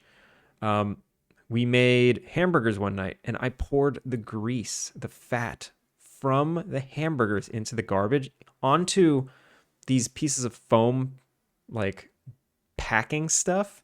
So there was like these inedible pieces of plastic soaked with burger grease. She tore it apart and basically ate pieces of the foam because they were soaked in this grease. She ate all the old sausage. She ate all the fish bones. She ate her old food that she didn't want 2 days ago, but today, 2 days later from the garbage, delicious, right? She licked every little container that was in there. Oh my God. She devoured it and made it a huge mess. And she's like kind of smart. She tried to hide some of it. Like she literally piled up the garbage behind the refrigerator, shoving it farther and farther in between the crevice of the refrigerator and the wall. And she like compacted it in there. She hid stuff underneath like we have this like these kitchen shelves. She shoved stuff underneath the kitchen shelves. She tried to hide stuff in every little crevice she could, but there was just so much.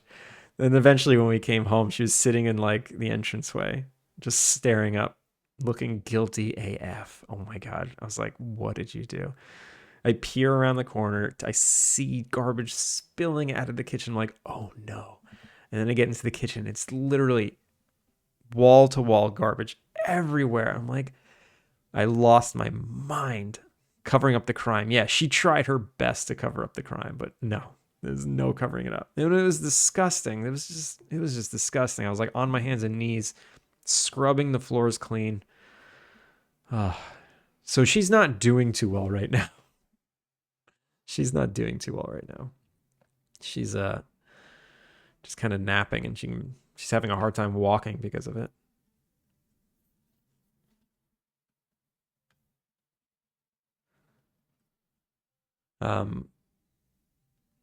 Stupid dog. That was my weekend.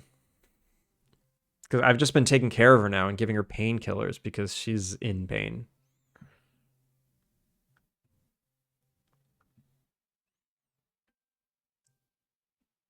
Sounds like something my dogs would do.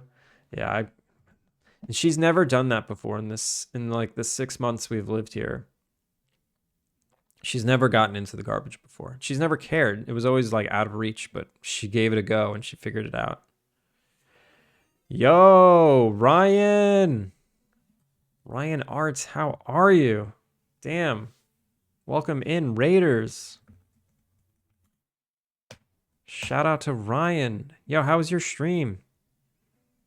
Boom, Kirani, welcome in.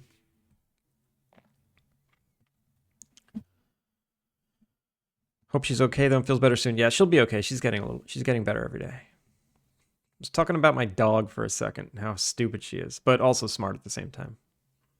Yo, Ryan.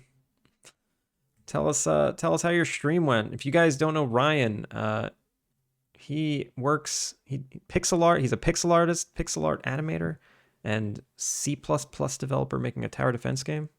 It's looking really cool. Please share whatever you worked on today. Raiders, welcome in. If you don't know who I am, my name's Andrew. I work on this cozy game.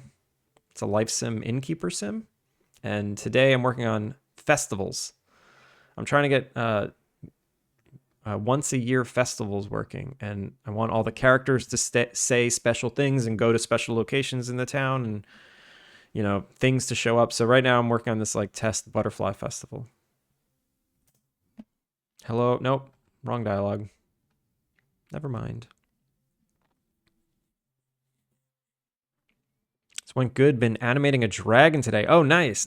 I think I caught you animating that dragon the other day as well. How's that going?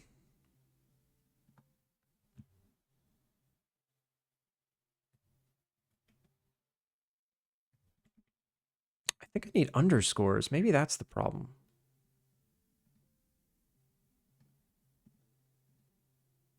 What happens if I try to start a conversation that doesn't exist?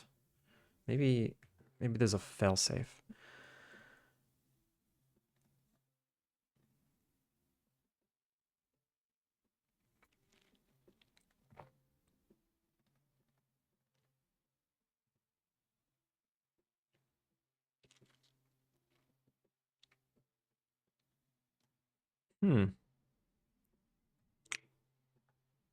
Yeah, so what I'm trying to do right now is get the NPCs to recognize that today's a festival and do a different conversation.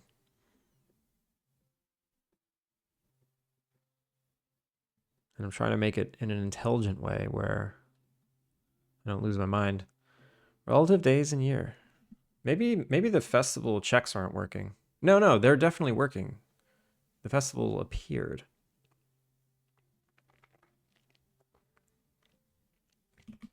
I think the problem is the way I'm calling this conversation. So what am I trying to do? Print, try conversation, this. Conversation string.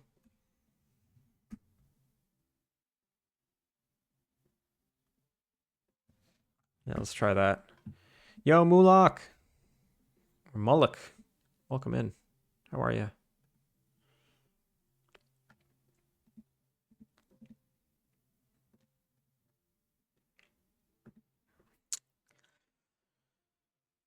Trying to load up a GIF to share. Nice.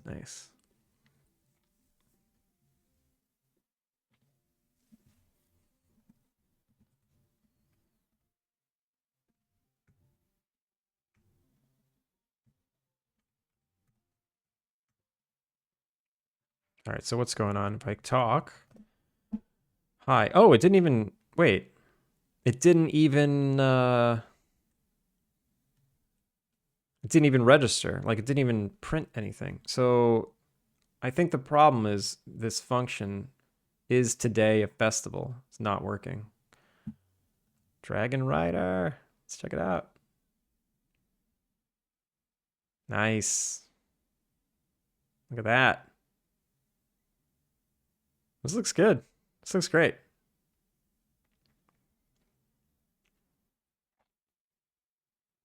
It's awesome.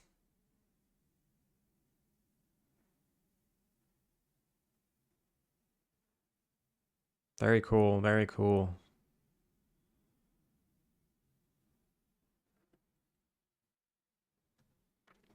How's the demo going? It's going okay.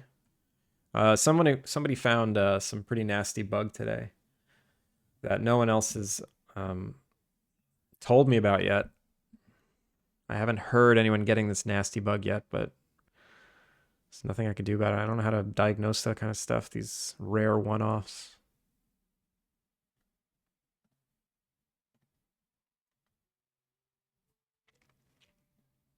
Getting good feedback. Yeah, I'm getting decent feedback. I think people like it enough to not write it off. And what I mean by that is that there's like some people that are like, oh, this is really cool. It's not radio silence out there. I feel like I'd be worried if there was radio silence. There's stuff happening. It's nice. But yeah, this is really nice. Everyone make sure to check out Ryan Art, where you can see this kind of stuff get created. You're being hard on yourself? Some days I'm being hard on myself, some days I'm not. Today, yeah. I think today I'm hard on myself. Ever since that bad review, I've been hard on myself. Because it's been like a party every day for a month until that bad review. And I was like, oh, okay, back to earth. I'm back to earth. So that's all right. I need to be grounded. I can't be floating around in the ether for too long. Welcome. Yeah, exactly. Welcome back to earth, where you're not, you know, the most amazing thing next to sliced bread. Wait, what was that? What was the saying? We're cooler than sliced bread? Was that an Angry Beavers reference?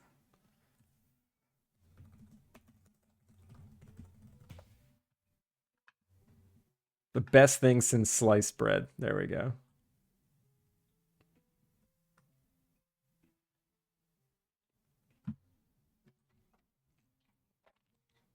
Who gave you a bad review? No. It's cool. It's cool. It's cool. All right, so this is not happening. Festival instance is today a festival. This ain't happening. Print. Is today a festival? Get today's festival. We'll see.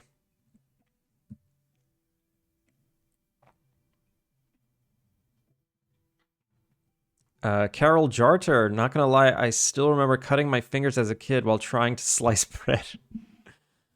Welcome in. So my wife is gluten-free and she eats gluten-free bread.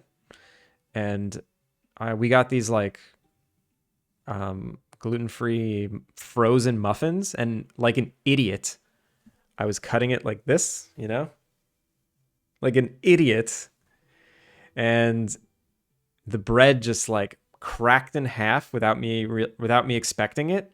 The knife went straight through, and I sliced the tip of my finger, not off, but I sliced it kind of down, and it became like a flap that we ran to the hospital. I got stitches. I had a flap of my finger. It was terrible. It's horrific. So there's my cutting my fingers story. Killiga, look at that knife. Everyone's got a knife emote now.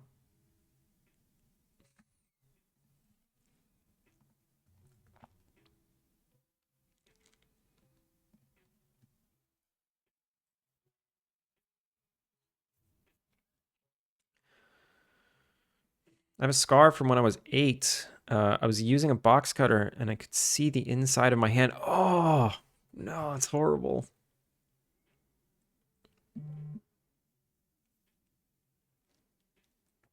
Yeah, I definitely have a scar on my finger from that event. Getting dangers out here in chat, yeah. Gotta be careful, there's knives. Is today a festival? It returned nothing. It didn't return. Wait. Oh, that means it's null. So, yeah. Okay. So this is returning null. Why? Oh, I didn't do the check here. I'm a dummy. Right? I'm a dummy? Wait. It's this. It's this. So get relative day and year. No. Yes. +1. It's got to be +1. Oh, I hate this. Like days as indices and days as display days. So confusing. Every time I do it differently.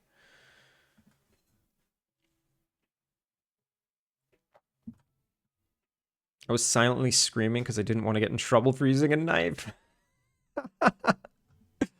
That's amazing.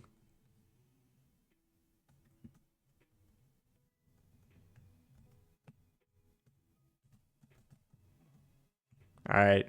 All right, Eugene. Bam, there we go. It worked. Today is a festival, but the chat is broken because it's trying to use a chat that doesn't exist. Basic_Eugene/festivals. What does it need to be?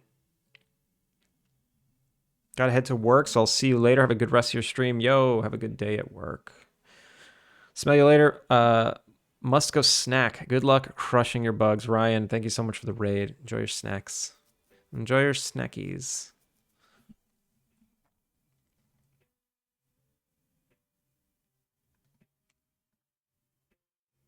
Also, make sure if you haven't followed Ryan yet, you have one more chance before he leaves. All right, so this works now. I'm just not calling the right conversation.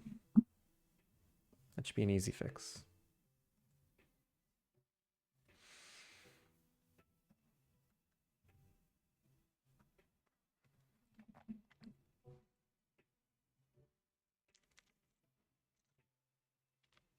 So basic Eugene.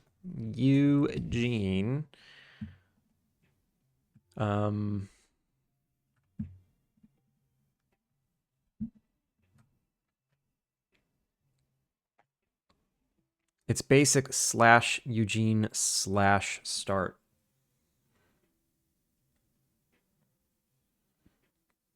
Okay. So it's not dialogue that I need. It is...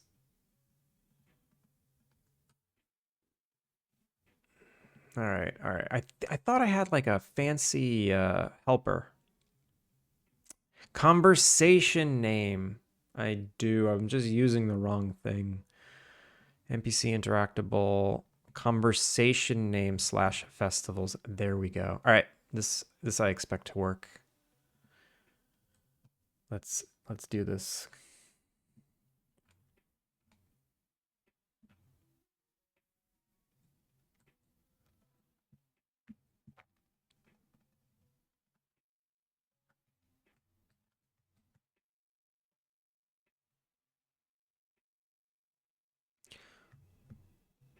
So I just want to make sure you're all aware. Our good friend Irish John is still doing the partner push. And that means we have to keep supporting him forever and ever. Forever and ever. FZ in aid a musta. Welcome in. Sorry for butchering your name. Thank you for the follow. But yeah, everyone, make sure to give Irish John Games a follow. Yo, what up? It's the festival. There we go. All right. Now what happens if I talk to him again? What up? It's the festival. Now what happens if I... What happens if it's not the festival? So... Eugene.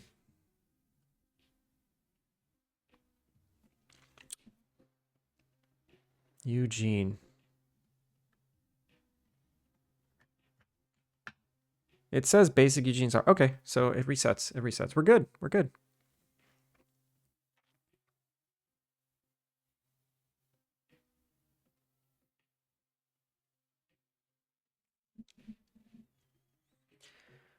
All right. Now all I need to do is give all 15 characters a thing to say at a festival for every festival. Easy peasy. Let's start with one. Let's start with just the one. Oh, no, there's one. Okay, there's one more thing I need to do. Now I need to figure out what festival it is. So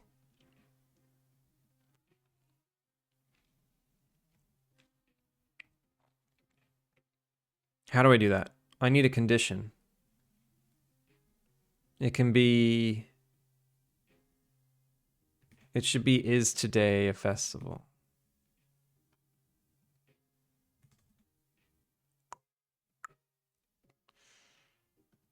So the festival system needs to make public a function to the dialogue system. Easy. NPC system. I'll just copy and paste it from here. From here. Just a simple bool. These all have string inputs. I don't even need that. I just need something even more basic than that.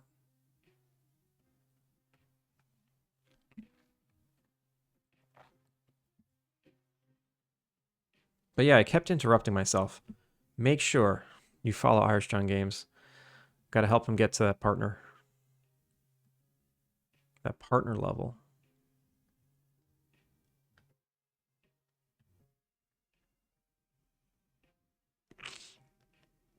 What's another script I do? Dialogue registered functions. Photo system?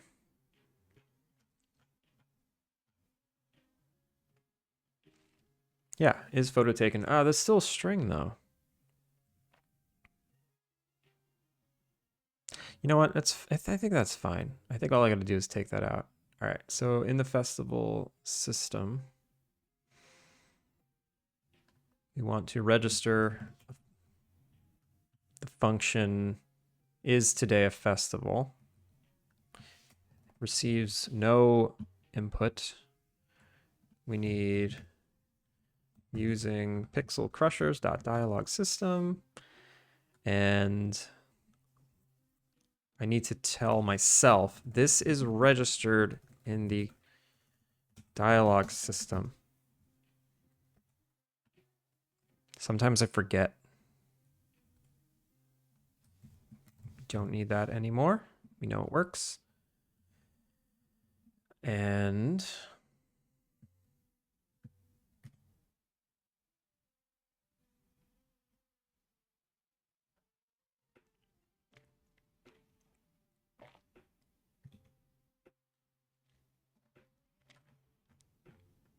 go to dialog extensions, condition functions, add new condition function. Page 2, function name is today a festival. Returns a bool, has no input parameters. I think that's it.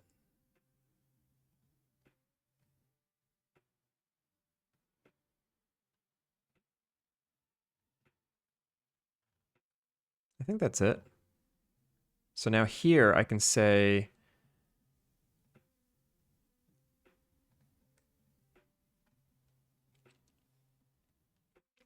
I should make some kind of template.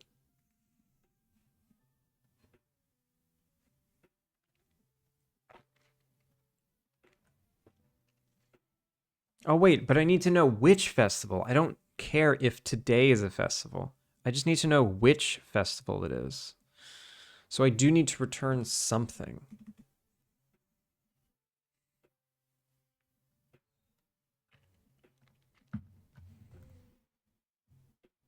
And it needs to be a string. I can't just return festival. So public string get today's festival.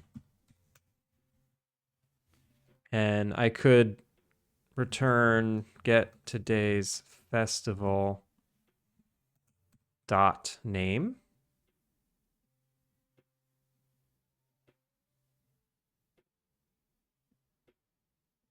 Oh wait, get today's festival has oh, that's right. I can't have the same thing.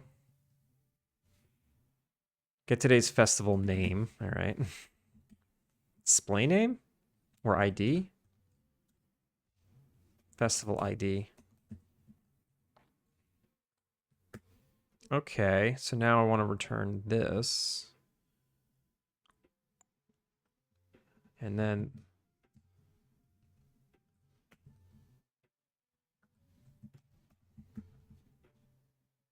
get today's festival ID.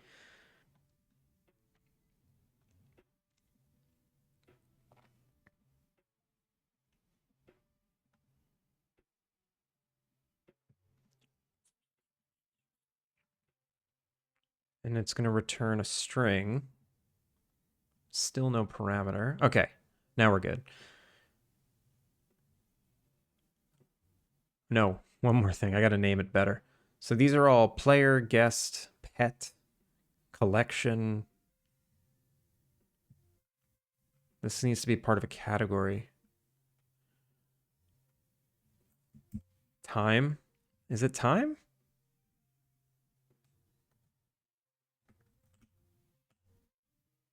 I'll just say festival.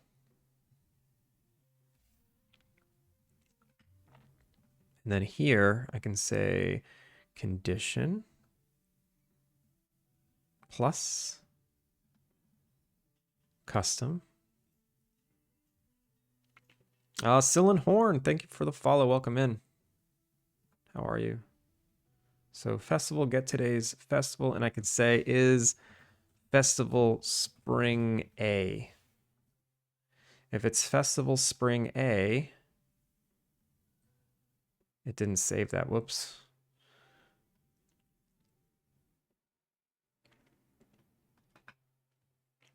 Festival spring A, apply. So if it's spring A, then we do this. Okay. Create node.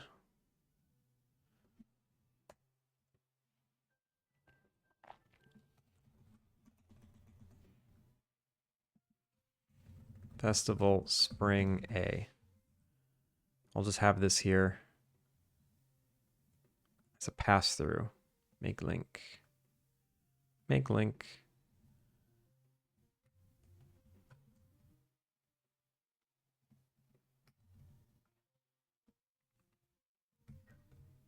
Title. And then sequence continue. I always forget if continue is a sequence or a script. Is it a script? No. It's a sequence.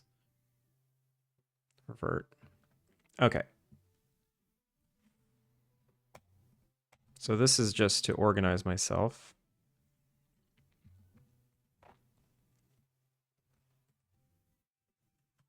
I can copy this, paste, make link. So this is if it's festival B and festival B. And I'm just going to assume I'm going to have 8 festivals. Paste, paste, paste, paste, paste. What is that? 2, 4, 6, 7. Oops. One more. Paste. So there might be more or less, but whatever. I'm just setting this up to be a template. So spring, this is summer A. Summer A. Summer B. Summer B.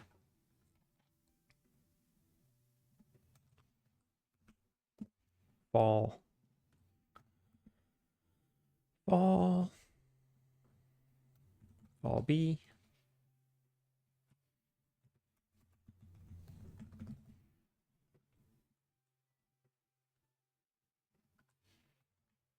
And winter A.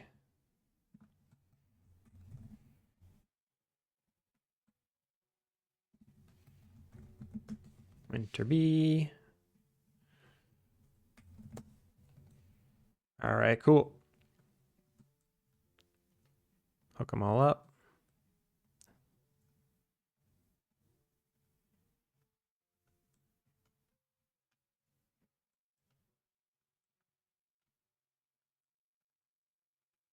All right, great.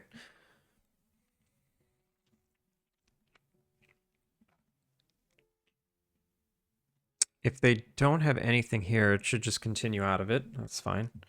So nothing should break.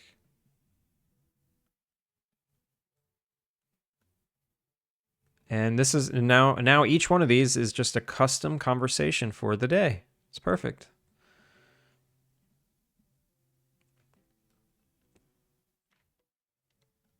I feel like there was a more generic solution to this than like quote unquote festivals. This could just be like an override day, conversation override day. But that's not the way my brain works. I kind of need to break it out the way the game functions. Is anybody else like that where they make generic things like they don't connect the code to the mechanic in the game? Like who is disciplined enough to do that? Because I'm not. If I have to like basically encode one-to-one connection between the mechanic and the code, nothing should break. That's what they all say. No, I mean it shouldn't. Yo, Darth Blackman, how's it going? All right, spring A, spring B, summer A, summer B, spring B, summer A, summer B, fall A, fall B, winter A, winter B. I think we're good.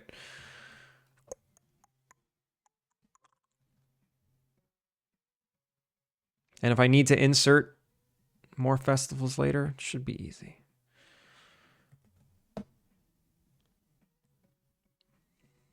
And the only annoying thing is I have to duplicate this a lot.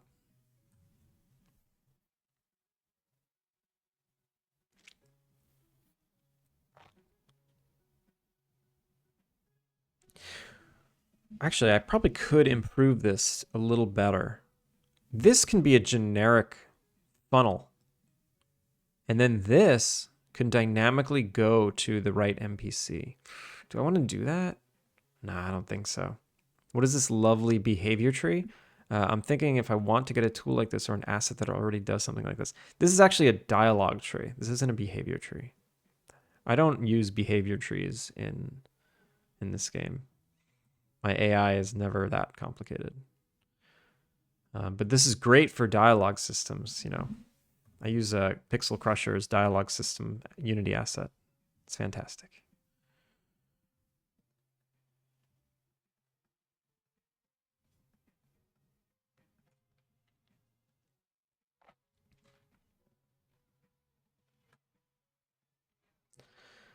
All right, so now what is each person going to say about the Butterfly Festival? And should they have multiple things to say? Oh. What if I wanted them to have multiple things to say? I can just have a Boolean or some kind of integer that grows and that resets. They can say something random. I can literally have like a say random thing, and then maybe you get both, maybe you don't.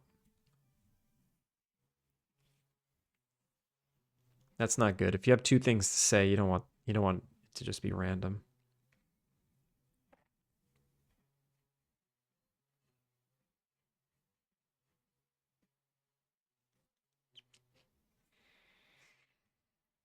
I feel most assets are outdated in the graphs since there is a graph view in Unity. Probably. I think this asset came out right when like the animation controller came out, like because the animation controllers, I mean, it's not new. It's just there was a time when the animation controller didn't exist, and they made this whole like state machine graph API for it, and it looks like this uses that.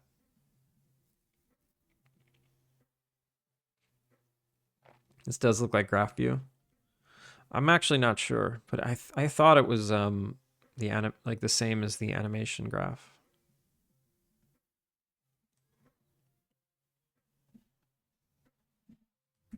All right, am I ready to duplicate this out to the characters? I don't want to make this generic. I mean, okay, if I were to make this generic, what would I have to do?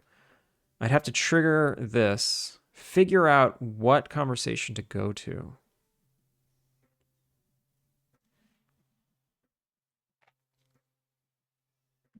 No, no, no, no.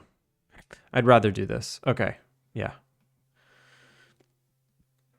So now I have to make one conversation for every character. So duplicate conversation, copy.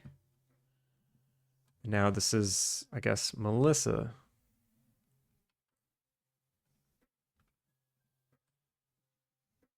So basic. Eugene has festivals. Melissa, festivals copy. Nope, we don't want festivals copy.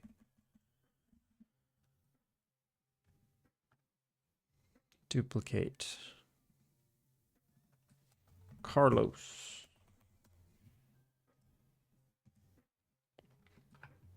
Oops. Duplicate.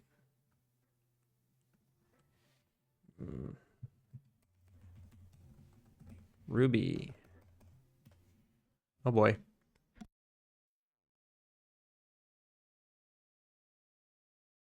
Excuse me. What up, Ice? Wait, who are all my NPCs? Carlos, Melissa, Jeff, Ruby, Paul. Duplicate.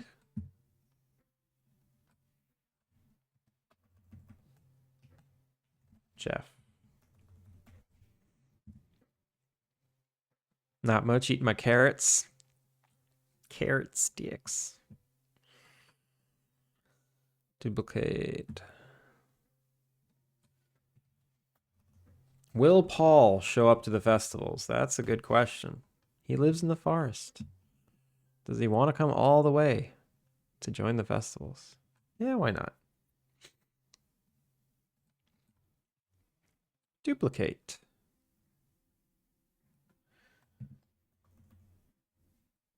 Oriole.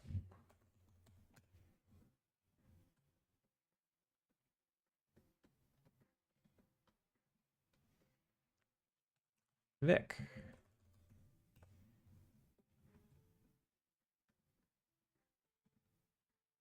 Jules does not go to the festivals. I mean, maybe. If you talk to Jules, she leaves town. If you never talk to her, what if you never talk to her? I guess you can keep her around. I never thought about that. Not a single person has ever not talked to her. All right, whatever. I'll just make that. If I don't use it, I don't use it.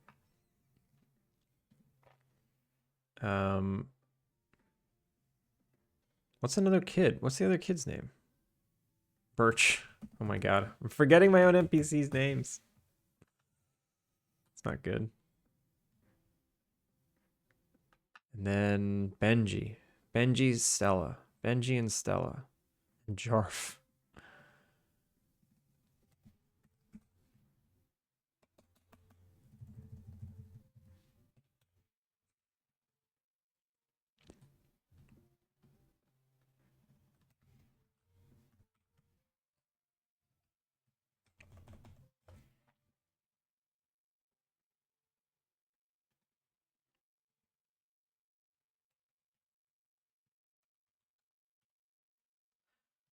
Okay. So does everyone have one now? Basic. Carlos has one. Melissa has one. Jeff has one. Eugene has one. Ruby has one. Paul has one. Birch has one. Luigi doesn't need one.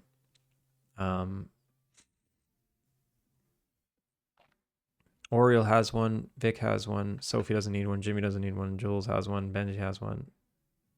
Stella has one. Wait, Benji's missing one. He doesn't have any quests. Stella has one, and Jarf has one. Everyone's got one. There we go. I'm gonna go play car soccer. Have a great day. Sorry for just saying hi, but I'm resties. No worries. Go enjoy your Rocket League. Have a good one. Go check them on Magatron.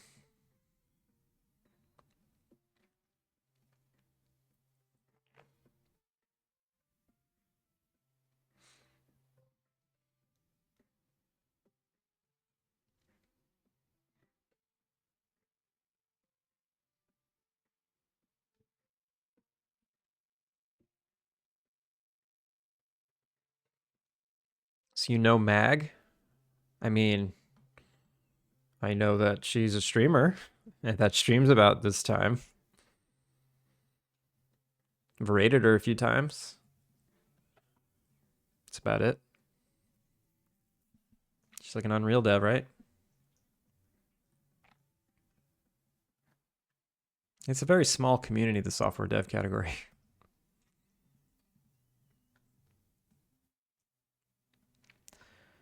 All right, everyone's got a conversation. Well, everyone has the potential for a conversation. I can check that off my list. Special festival NPC chat done. Perfect. I think I want to do this one. Easy ability to design hotspots and waypoints. I want to design where everyone goes.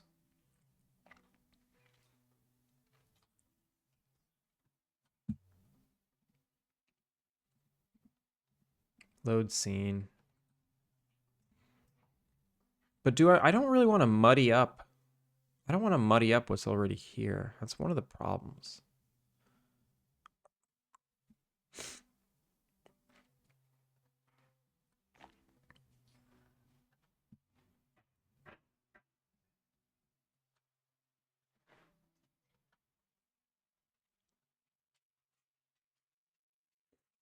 I'm wondering if I could...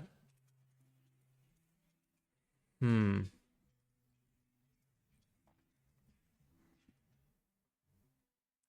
can I do this? My current tool set allows me to create waypoints and then create hotspots based on those waypoints and keep it named all nice. What's faster? Let me just try and design this festival a little bit and see what I need. That's what I got to do.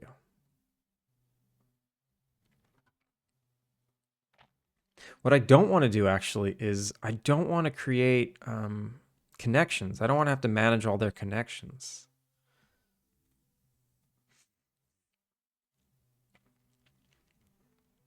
I feel like that's something.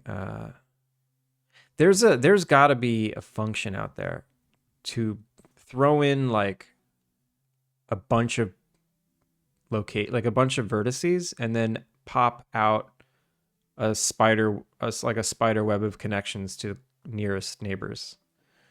There's got to be that exact algorithm. I just don't know it. You just stalked ice? Careful. Careful of the stalking.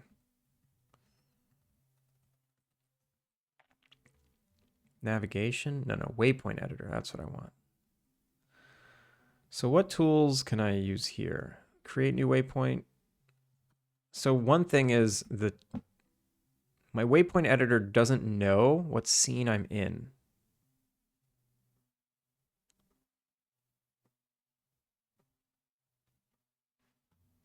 It doesn't know what scene I'm in. I'm wondering if I can upgrade this tool to know what scene I'm in and make the waypoint in the right scene. So the only one that it can't do that is to create new waypoint. But all of these have a reference to something that's already selected. So at least for these, I can. Let's start there. Waypoint editor. I'm done. I don't understand this game stuff. Gear Glass, listen to me for a second.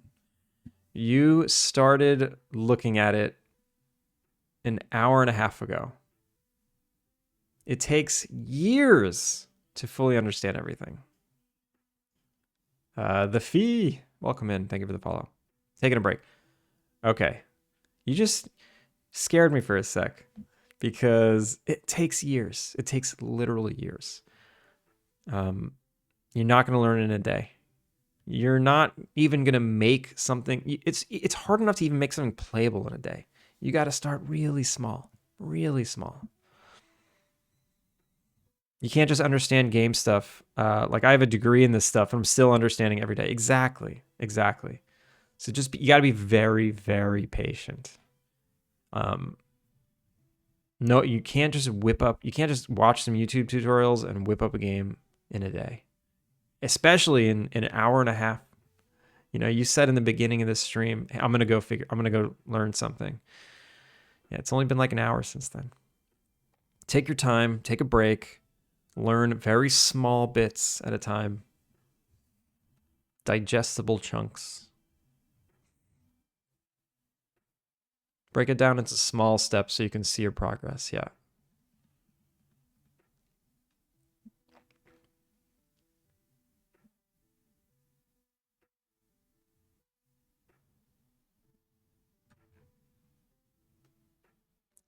Create new waypoint. Do I do this a bunch? No. Create new waypoint. Oh, this is what I do. So anytime I create a new waypoint, what I should do is I should see if anything's selected and then put the waypoint in that scene.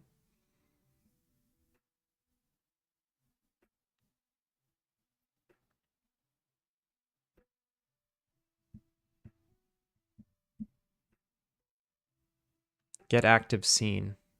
So yeah, that's stupid. I find objects of type. I get the latest loaded scene. I see if it's the currently active scene. Location scene parent equals scene dot transform. And then I parented under that. So it's this logic I want to change. I want to get the active scene only if nothing is selected. But if something is selected, then I actually want to get the active scene of the thing that's selected. So how do I check my selection? Create next. Connect waypoints. What's obj? Selection.activeGame. Okay, here we go. So if the active game object is not equal null,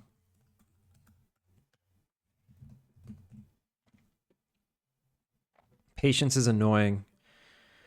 Yeah, it is, but you gotta have some. Making games is a long, arduous path. It takes time. Every little thing. Like, look at today. Today, I spent 2 hours and 45 minutes just getting the ability for NPCs to say something specific on a festival day. Ivanowsking, welcome in. Thank you for the follow. So I spent that much time just making sure that I funnel a dialogue system to the right place. I didn't even write the dialogue. All I did was work on the logic to funnel. And that's probably going to be my biggest accomplishment for today. And that's game dev. You know, all I did was this very tiny little, and think about like that in relative size to a whole video game. Like, okay, cool. You checked a flag to see if a dialogue is going in the right direction. It's not that big of a deal. But that took me 2 hours and 30 minutes. And I only get to work on this game for like 3, maybe 4 hours a day. So that's how slow game dev goes. That's just how slow it goes sometimes. Sometimes you can whip something up really fast and it's cool, but sometimes it's just making something that takes a long time and it's not that impressive. You got to be ready to make a lot of non-impressive progress. It's just how it goes. Have you guys used GitHub Copilot? No, I haven't. Everyone tells me to, but I haven't. So if an active game object is not selected, else get the current scene.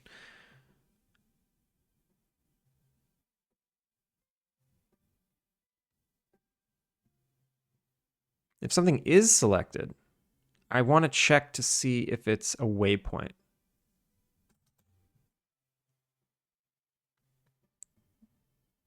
So let's try if selection dot active game object dot try get component,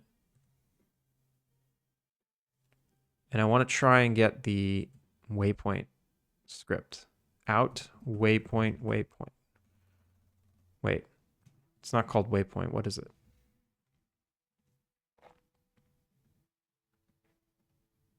Location waypoint. Location waypoint. Waypoint. Okay, so if we have something selected and it's a waypoint, location scene parent equals waypoint dot game object dot scene. Well, that doesn't work. Oh, scene.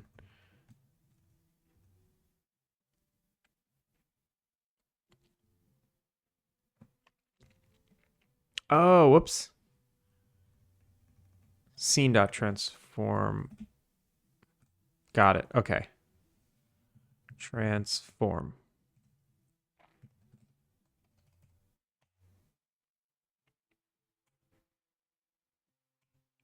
So how about if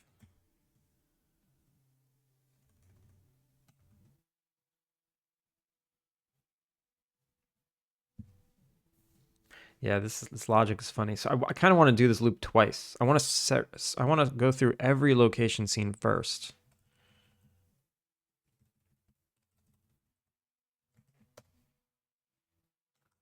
Location scene scenes equals find objects of type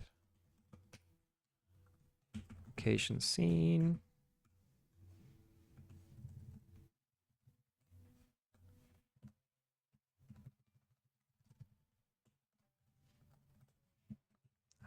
I feel like, I want to do it first.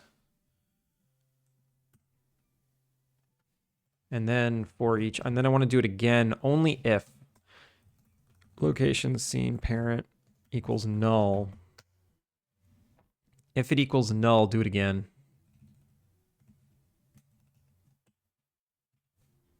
For each location scene, and scenes.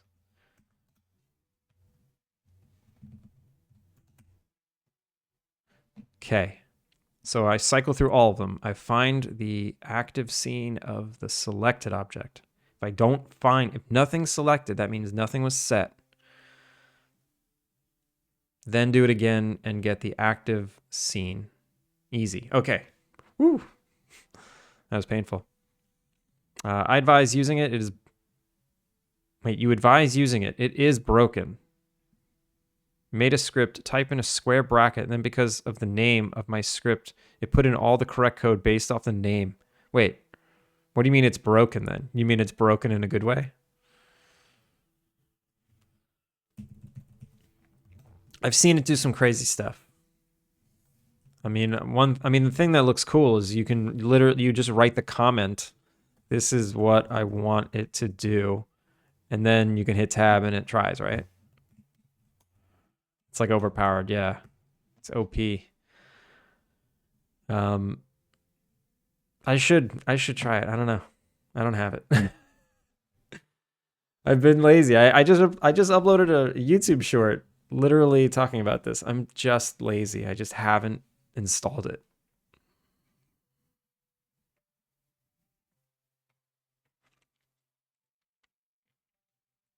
There's a whole chat prompt that can pop up on the right side of your screen. I wonder if it works for Mac Visual Studio.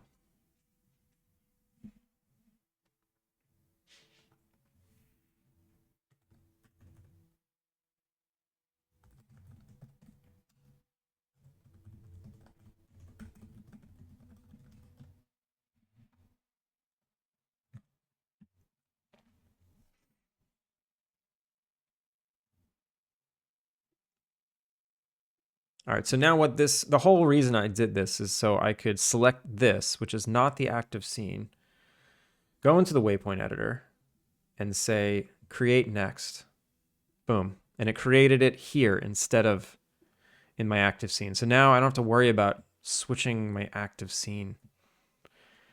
Okay, cool. And then I can convert to a hotspot. I can go to the inspector. Let's say this is where I want Jeff to stand. I could say create hotspot. Boom.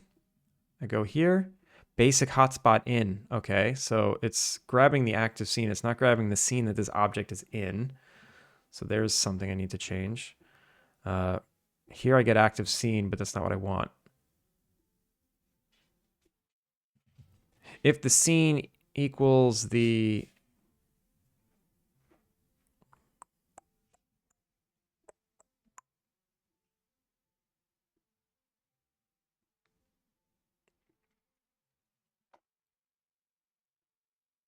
scene equals not this trans game object dot scene. If scene dot game object scene equals game object dot scene, there we go. Yo Yeko Karpavarina, welcome in. Thank you for the follow. Sorry for butchering your name. Man, I'm really good at butchering names today.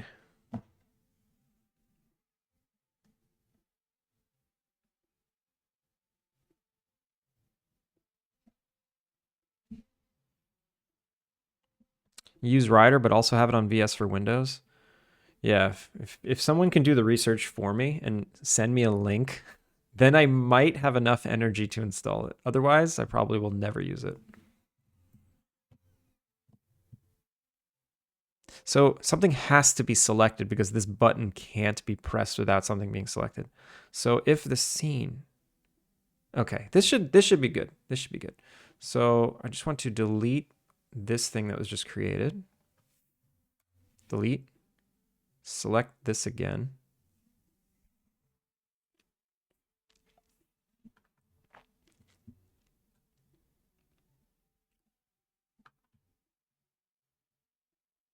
It's missing, sure. So create hotspot. Basic town. There we go. Okay. And now I wanted this to be where Jeff stands, right? So Spring Festival Square Jeff. I don't know. And then say rename hotspot. Hotspot basic hotspot town festival square Jeff. There we go. All right. How can I make this better? Was that easy enough? Let's just keep going. Oh, sorry, puppy. All right, so I'll go here. I want to create a new waypoint. Okay. So I created a new waypoint. I hit the wrong button. It created it over there. Ooh, what I should have is a create to nearest waypoint. I should have like a connect me to nearest waypoint. So I can just be like, here, connect. Or why would I do that? I already have a connect. I'm an idiot. There, I already have a connect. It's in the right spot, which is good. I need to convert it to hotspot. Inspector, create hotspot. Basic town hotspot. This is Festival Square.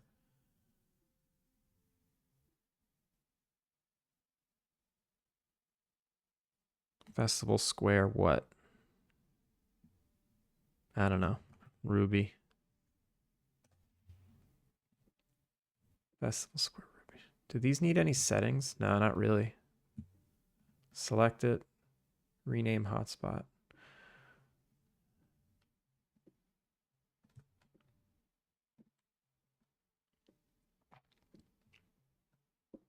I'm wondering if I should just make one per character. And then I could just duplicate it over and over again. Will that work? Hmm.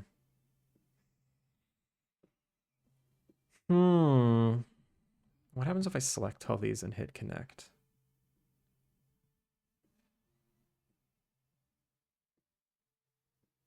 No, I don't want to do that. Because this area is going to have one hotspot per character per festival. So this is going to get crazy. I'm wondering if I should be able to load these only when necessary. Or at least hide them. I kind of want to hide them.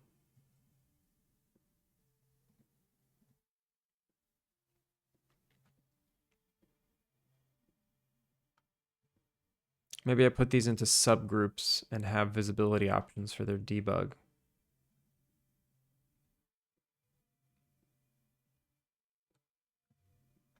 Location waypoint.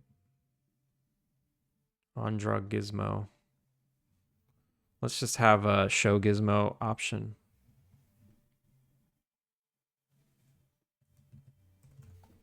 Public bool show gizmos. Using, whatever.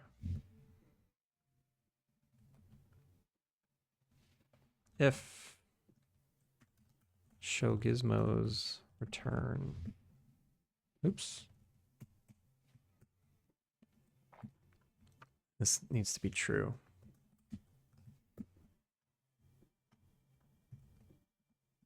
Let me guess. Everything is going to be false. Yeah. God damn it. Oh, that always happens.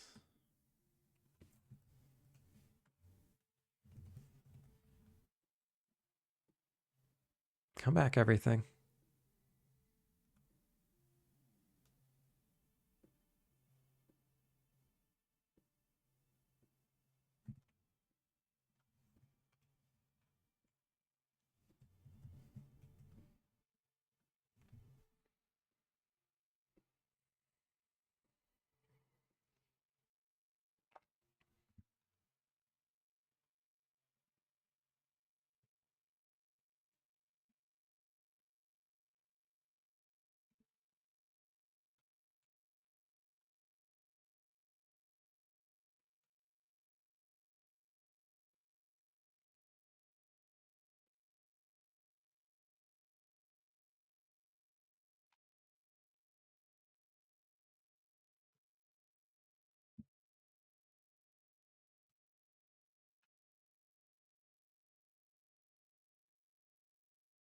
Hey, then, oh, right, because waypoints, excuse me, they have their own on gizmo.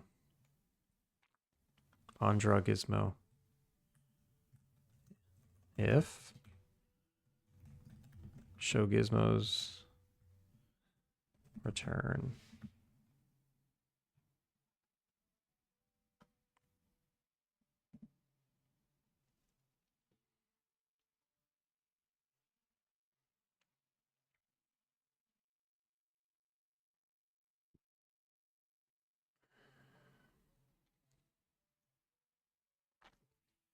Okay, so now if I tick this, there we go.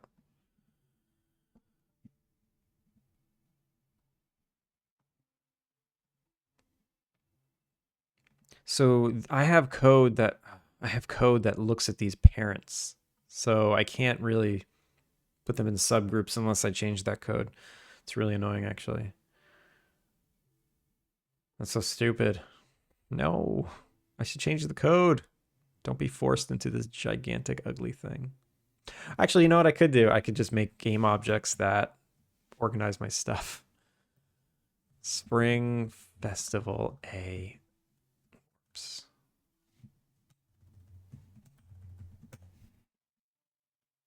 Who does this? Does anybody do this?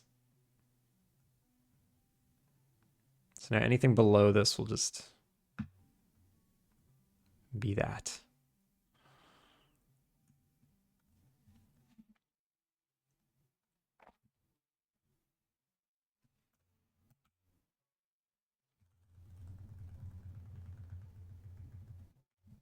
There we go.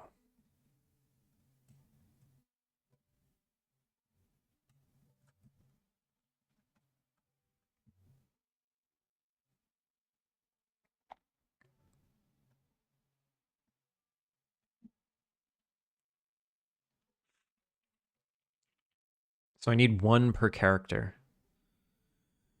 All right, let's just bust through it. Let's just brute force it, shall we? Waypoint. Create next.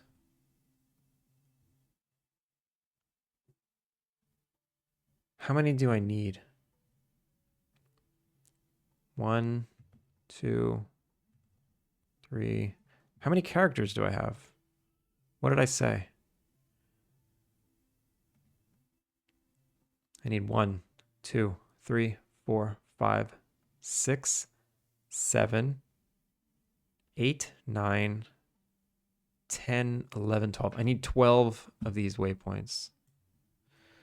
That's 6, 12. Bam. And then these all need more. Okay, I wonder what happens if I hit that button. These all need to be converted. So let me convert these. Waypoint editor. Convert to hotspot. Convert to hotspot. Okay. And now these all need unique hotspots. Create hotspot.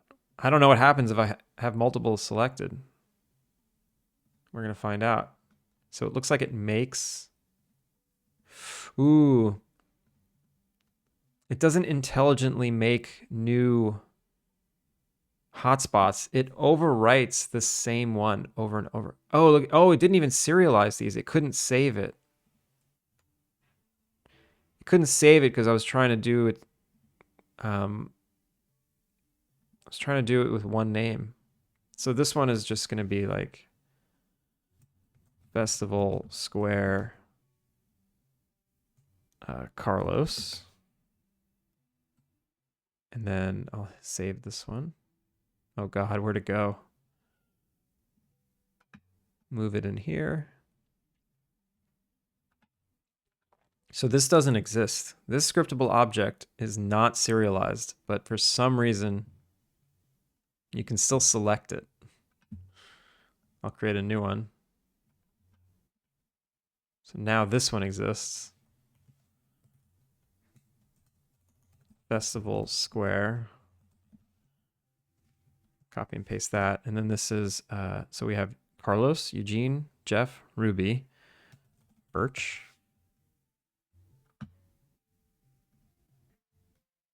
Rename hotspot. Oh wait, rename guest hotspot? No. Rename warp hotspot. Okay. Do that, move it in there. Then create. Actually, what happens if I save this scene, unload it, and then reload it? Because those things just live in memory. It doesn't seem like a good thing. Okay, now it says none because I guess the asset just never saved. Create hotspot. Oops. And then we have Benji. Whoa, where are all... Whoa, what did I do?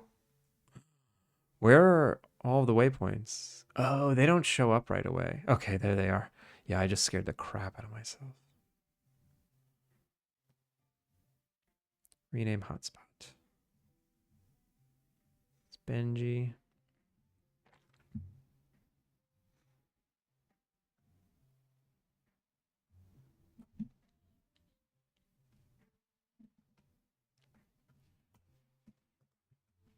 Festival Square. I need Stella.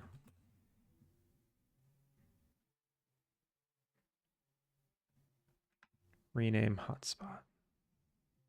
A lot of repetitive stuff today. But this is good fundamentals and foundational stuff.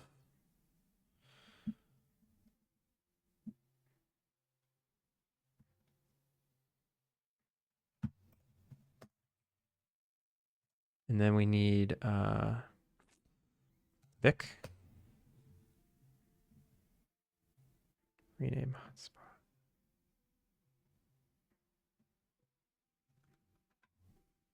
Create. All right, I'm finding the flow of doing this quickly. Oriel.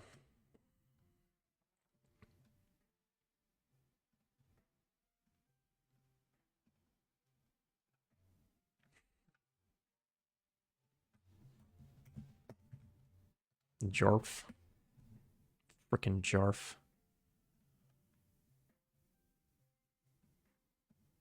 Is it weird that I have an NPC that I hate? He's just such a jerk. I wrote it. But I still hate him. Paul. Who am I missing? Eugene, Jeff, Ruby, Carlos, Birch, Benji, Stella, Vic, Oriel, Jarf. Paul. Who am I missing? Besides Jules. Wait a minute. Dialogue. Jarf, Stella, Benji, Jules. I know I'm missing Jules, but Vic, Oriel, Birch, Paul, Ruby, Eugene, Jeff, Melissa, Carlos. Yeah, I guess. 1, 2, 3, 4, 5, 6, 7, 8, 9, 10, 11. Yeah, this is Jules. That's good character design? Nah, I think I'm just emotional. Nothing I do is good.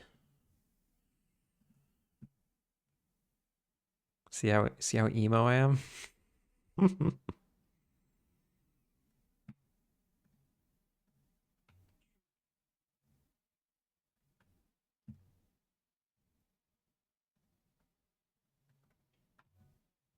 All right. So now I have an entire chunk of people and places.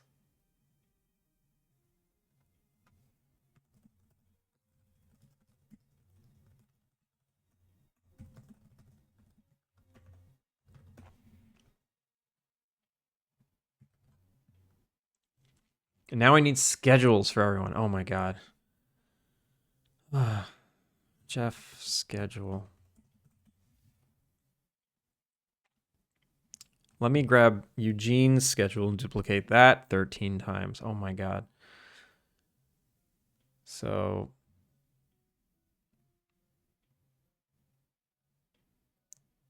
because this already has the date condition attached. Yeah, actually, that's smart, actually. Okay. So 1, 2.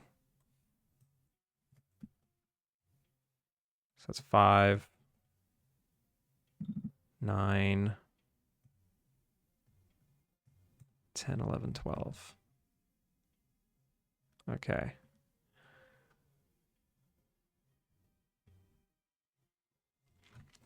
So this is going to be Jeff.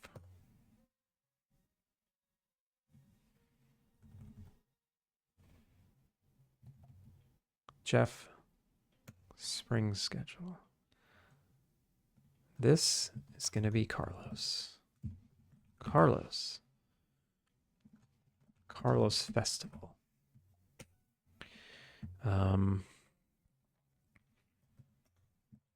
We got Ruby Festival. So now what I'm doing is I'm making NPC schedules so they all go to their spot. Melissa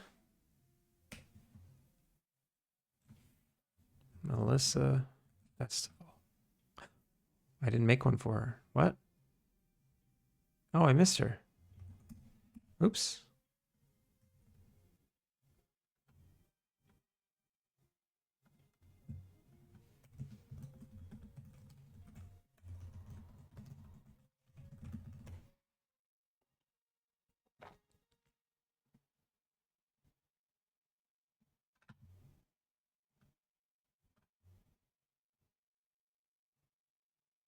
Also, I need to make sure these are all connected to this waypoint.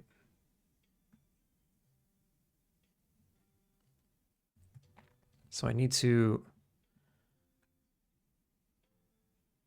connect. Unselect, select, connect. Unselect, select, connect.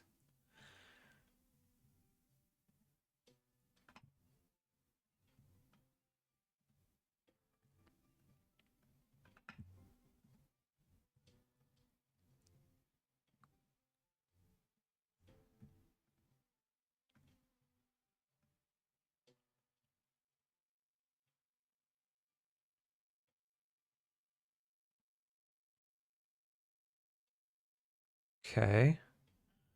That wasn't so bad. Cool. So now they're all connected to that hub. Where did I leave off with schedules?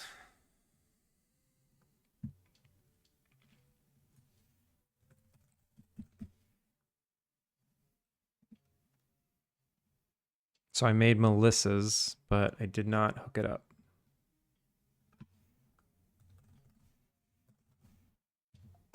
Melissa Fest. All right. Who else we got? Jarf. Frickin' Jarf. Oh my god.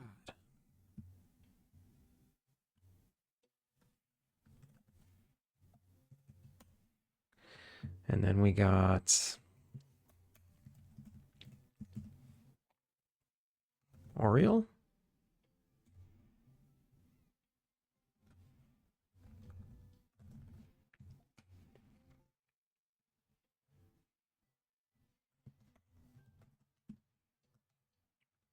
Thick.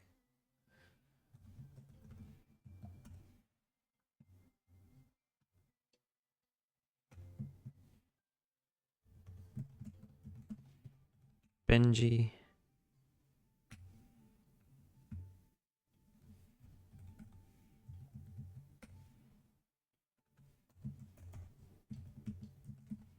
Birch. Two more. Who's left? Jarf. Jeff. Jules. Jules. So Jules is probably not going to ever show up to this, but I'm going to do it anyway.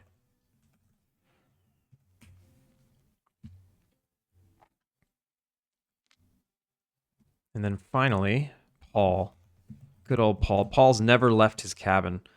This is going to be interesting. I've never had Paul leave his cabin before. Okay. These are all the right location, right? They are. Great. I totally could have just duplicated these.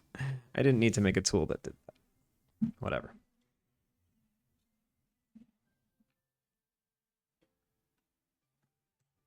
If I select all these and go to randomizer, rotation, random Y. Now they're all looking in random directions. Okay, the last thing I need to do to nip this in the, not nip it in the bud, tie it in a bow. Yeah, the last thing I need to do to tie it in a bow is to assign all their schedules that I just made. So basic Stella.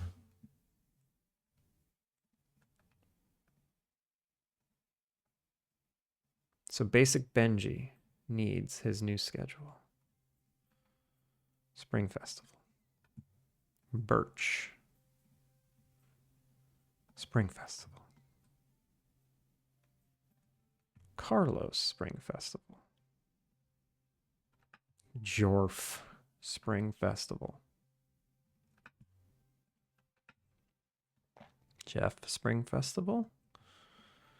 Jules Spring Festival. Melissa Spring Festival. Oriole. Paul Spring Festival. No idea how he's going to get there. I don't think he can. Ruby Spring Festival. I can't wait to see what happens, actually. Stella Spring. If this just works... Oh, I didn't make one for Stella. Whoops. Okay, Vic. Spring Festival. Stella schedule. Gear Glass, welcome back.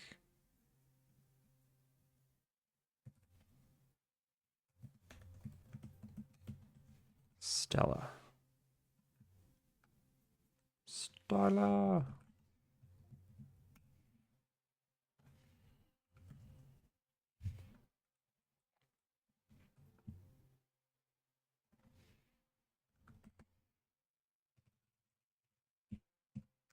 Okay. All right, now all their schedules are hooked up.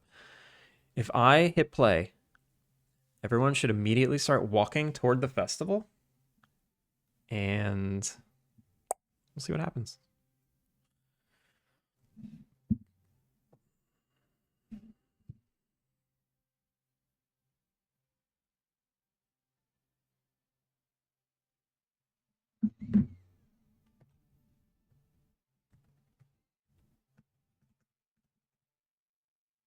Let's, yeah, what's going to happen? What's going to happen? Can't wait.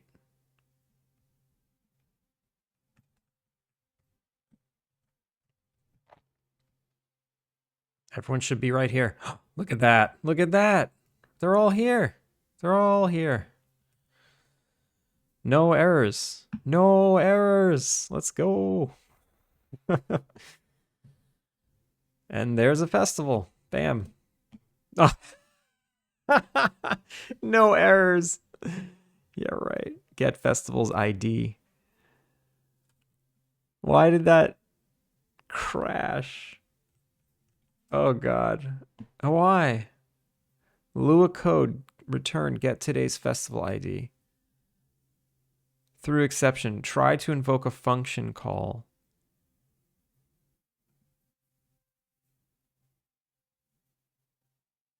On a non-function value.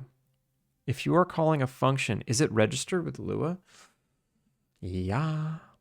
Shia. Get today's festival ID. Did I not update that? All right, we almost had it. We almost had it.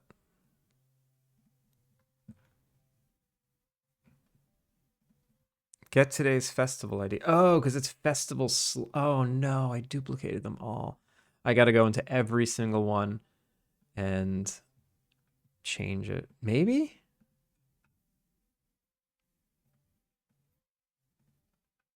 Do I? Wait a minute. If I go to add plus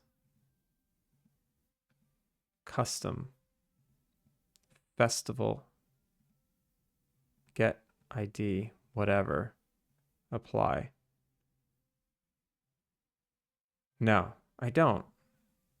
Why is it upset? What was it upset by? Get festival ID. Get today's festival ID. Wait a minute. Okay. Let's delete that in its entirety. There's nothing there. Add.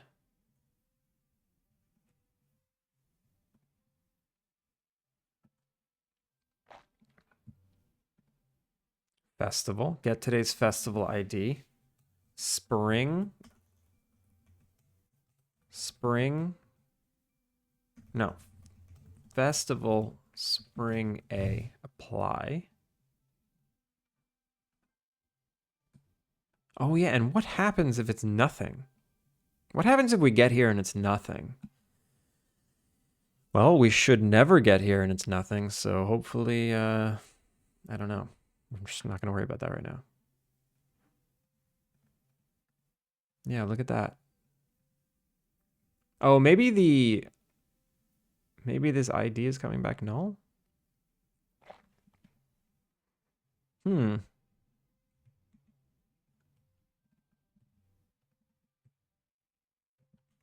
Get festival ID. Did I really not register it?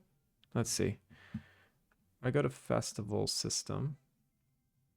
get today's festival ID. It's right here. Oh, idiot. Idiot. Idiot, idiot, idiot. There we go. There we go. I'm a dum-dum. Why did it work that one time? Oh, I guess I didn't hook this stuff up yet. I should have tested this before I duplicated it 1,000 times. It should be good now. Should be good.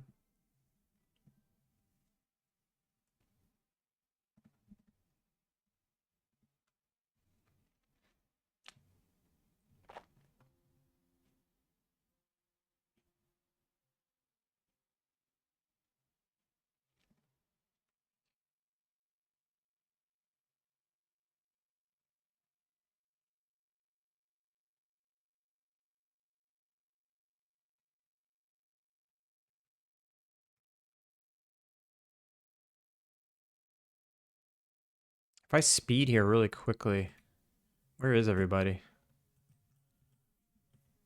Oh, they already made it. Okay. So now I talk to... Okay, she's got nothing to say. Eugene, wait, nobody has anything to say. And I'm getting errors again. Try conversation. Lua code returned through exception code has syntax errors. Seriously? All right. Basic. Eugene. Festivals. What kind of syntax errors?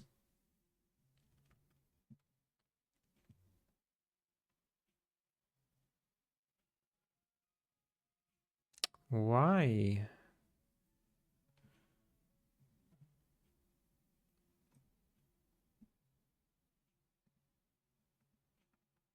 Huh. Revert. What if I put that? No. What if I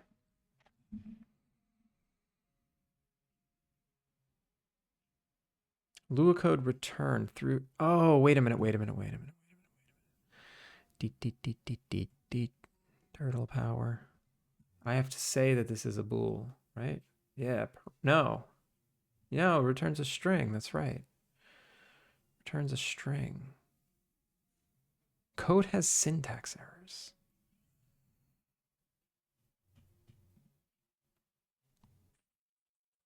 I wonder.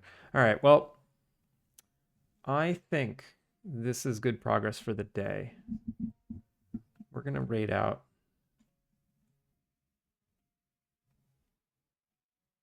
Let's find a good old raid target.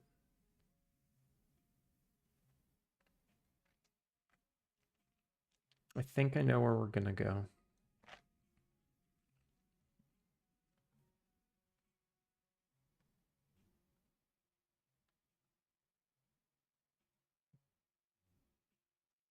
Let's go say hi to Justin6. Justin6 is a fellow team member. Also working on some Unity projects. Actually, I don't know if he's in Unity right now, but his past project was in Unity. Let's go say hi. Let's do some credits. Are you leaving us? Yeah, I'm leaving. Let's do some credits though. Today was a good day. Got a lot done. Everybody, thank you so much for hanging today. Wow. Had a good time. Yeko, Ivan, the Fee, Sillin, FZ, Inaid, Aptor, Notfad, and Man of Al. Thanks so much for those follows. CC, Gearglass, and Grumble, 3 subs today. That's crazy. Finn, thank you for modding. And Ryan Art and Dev Sorcerer, thank you so much for those raids.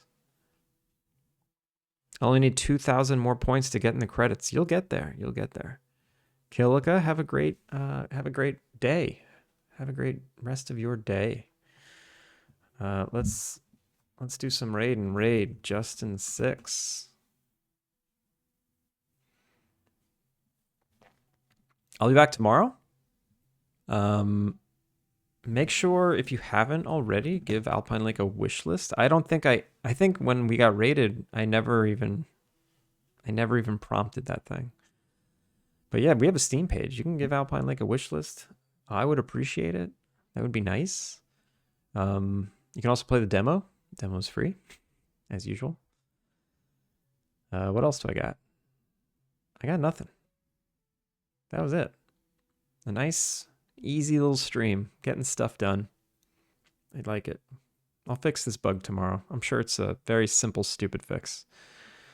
All right, everybody. I'll catch you next time, and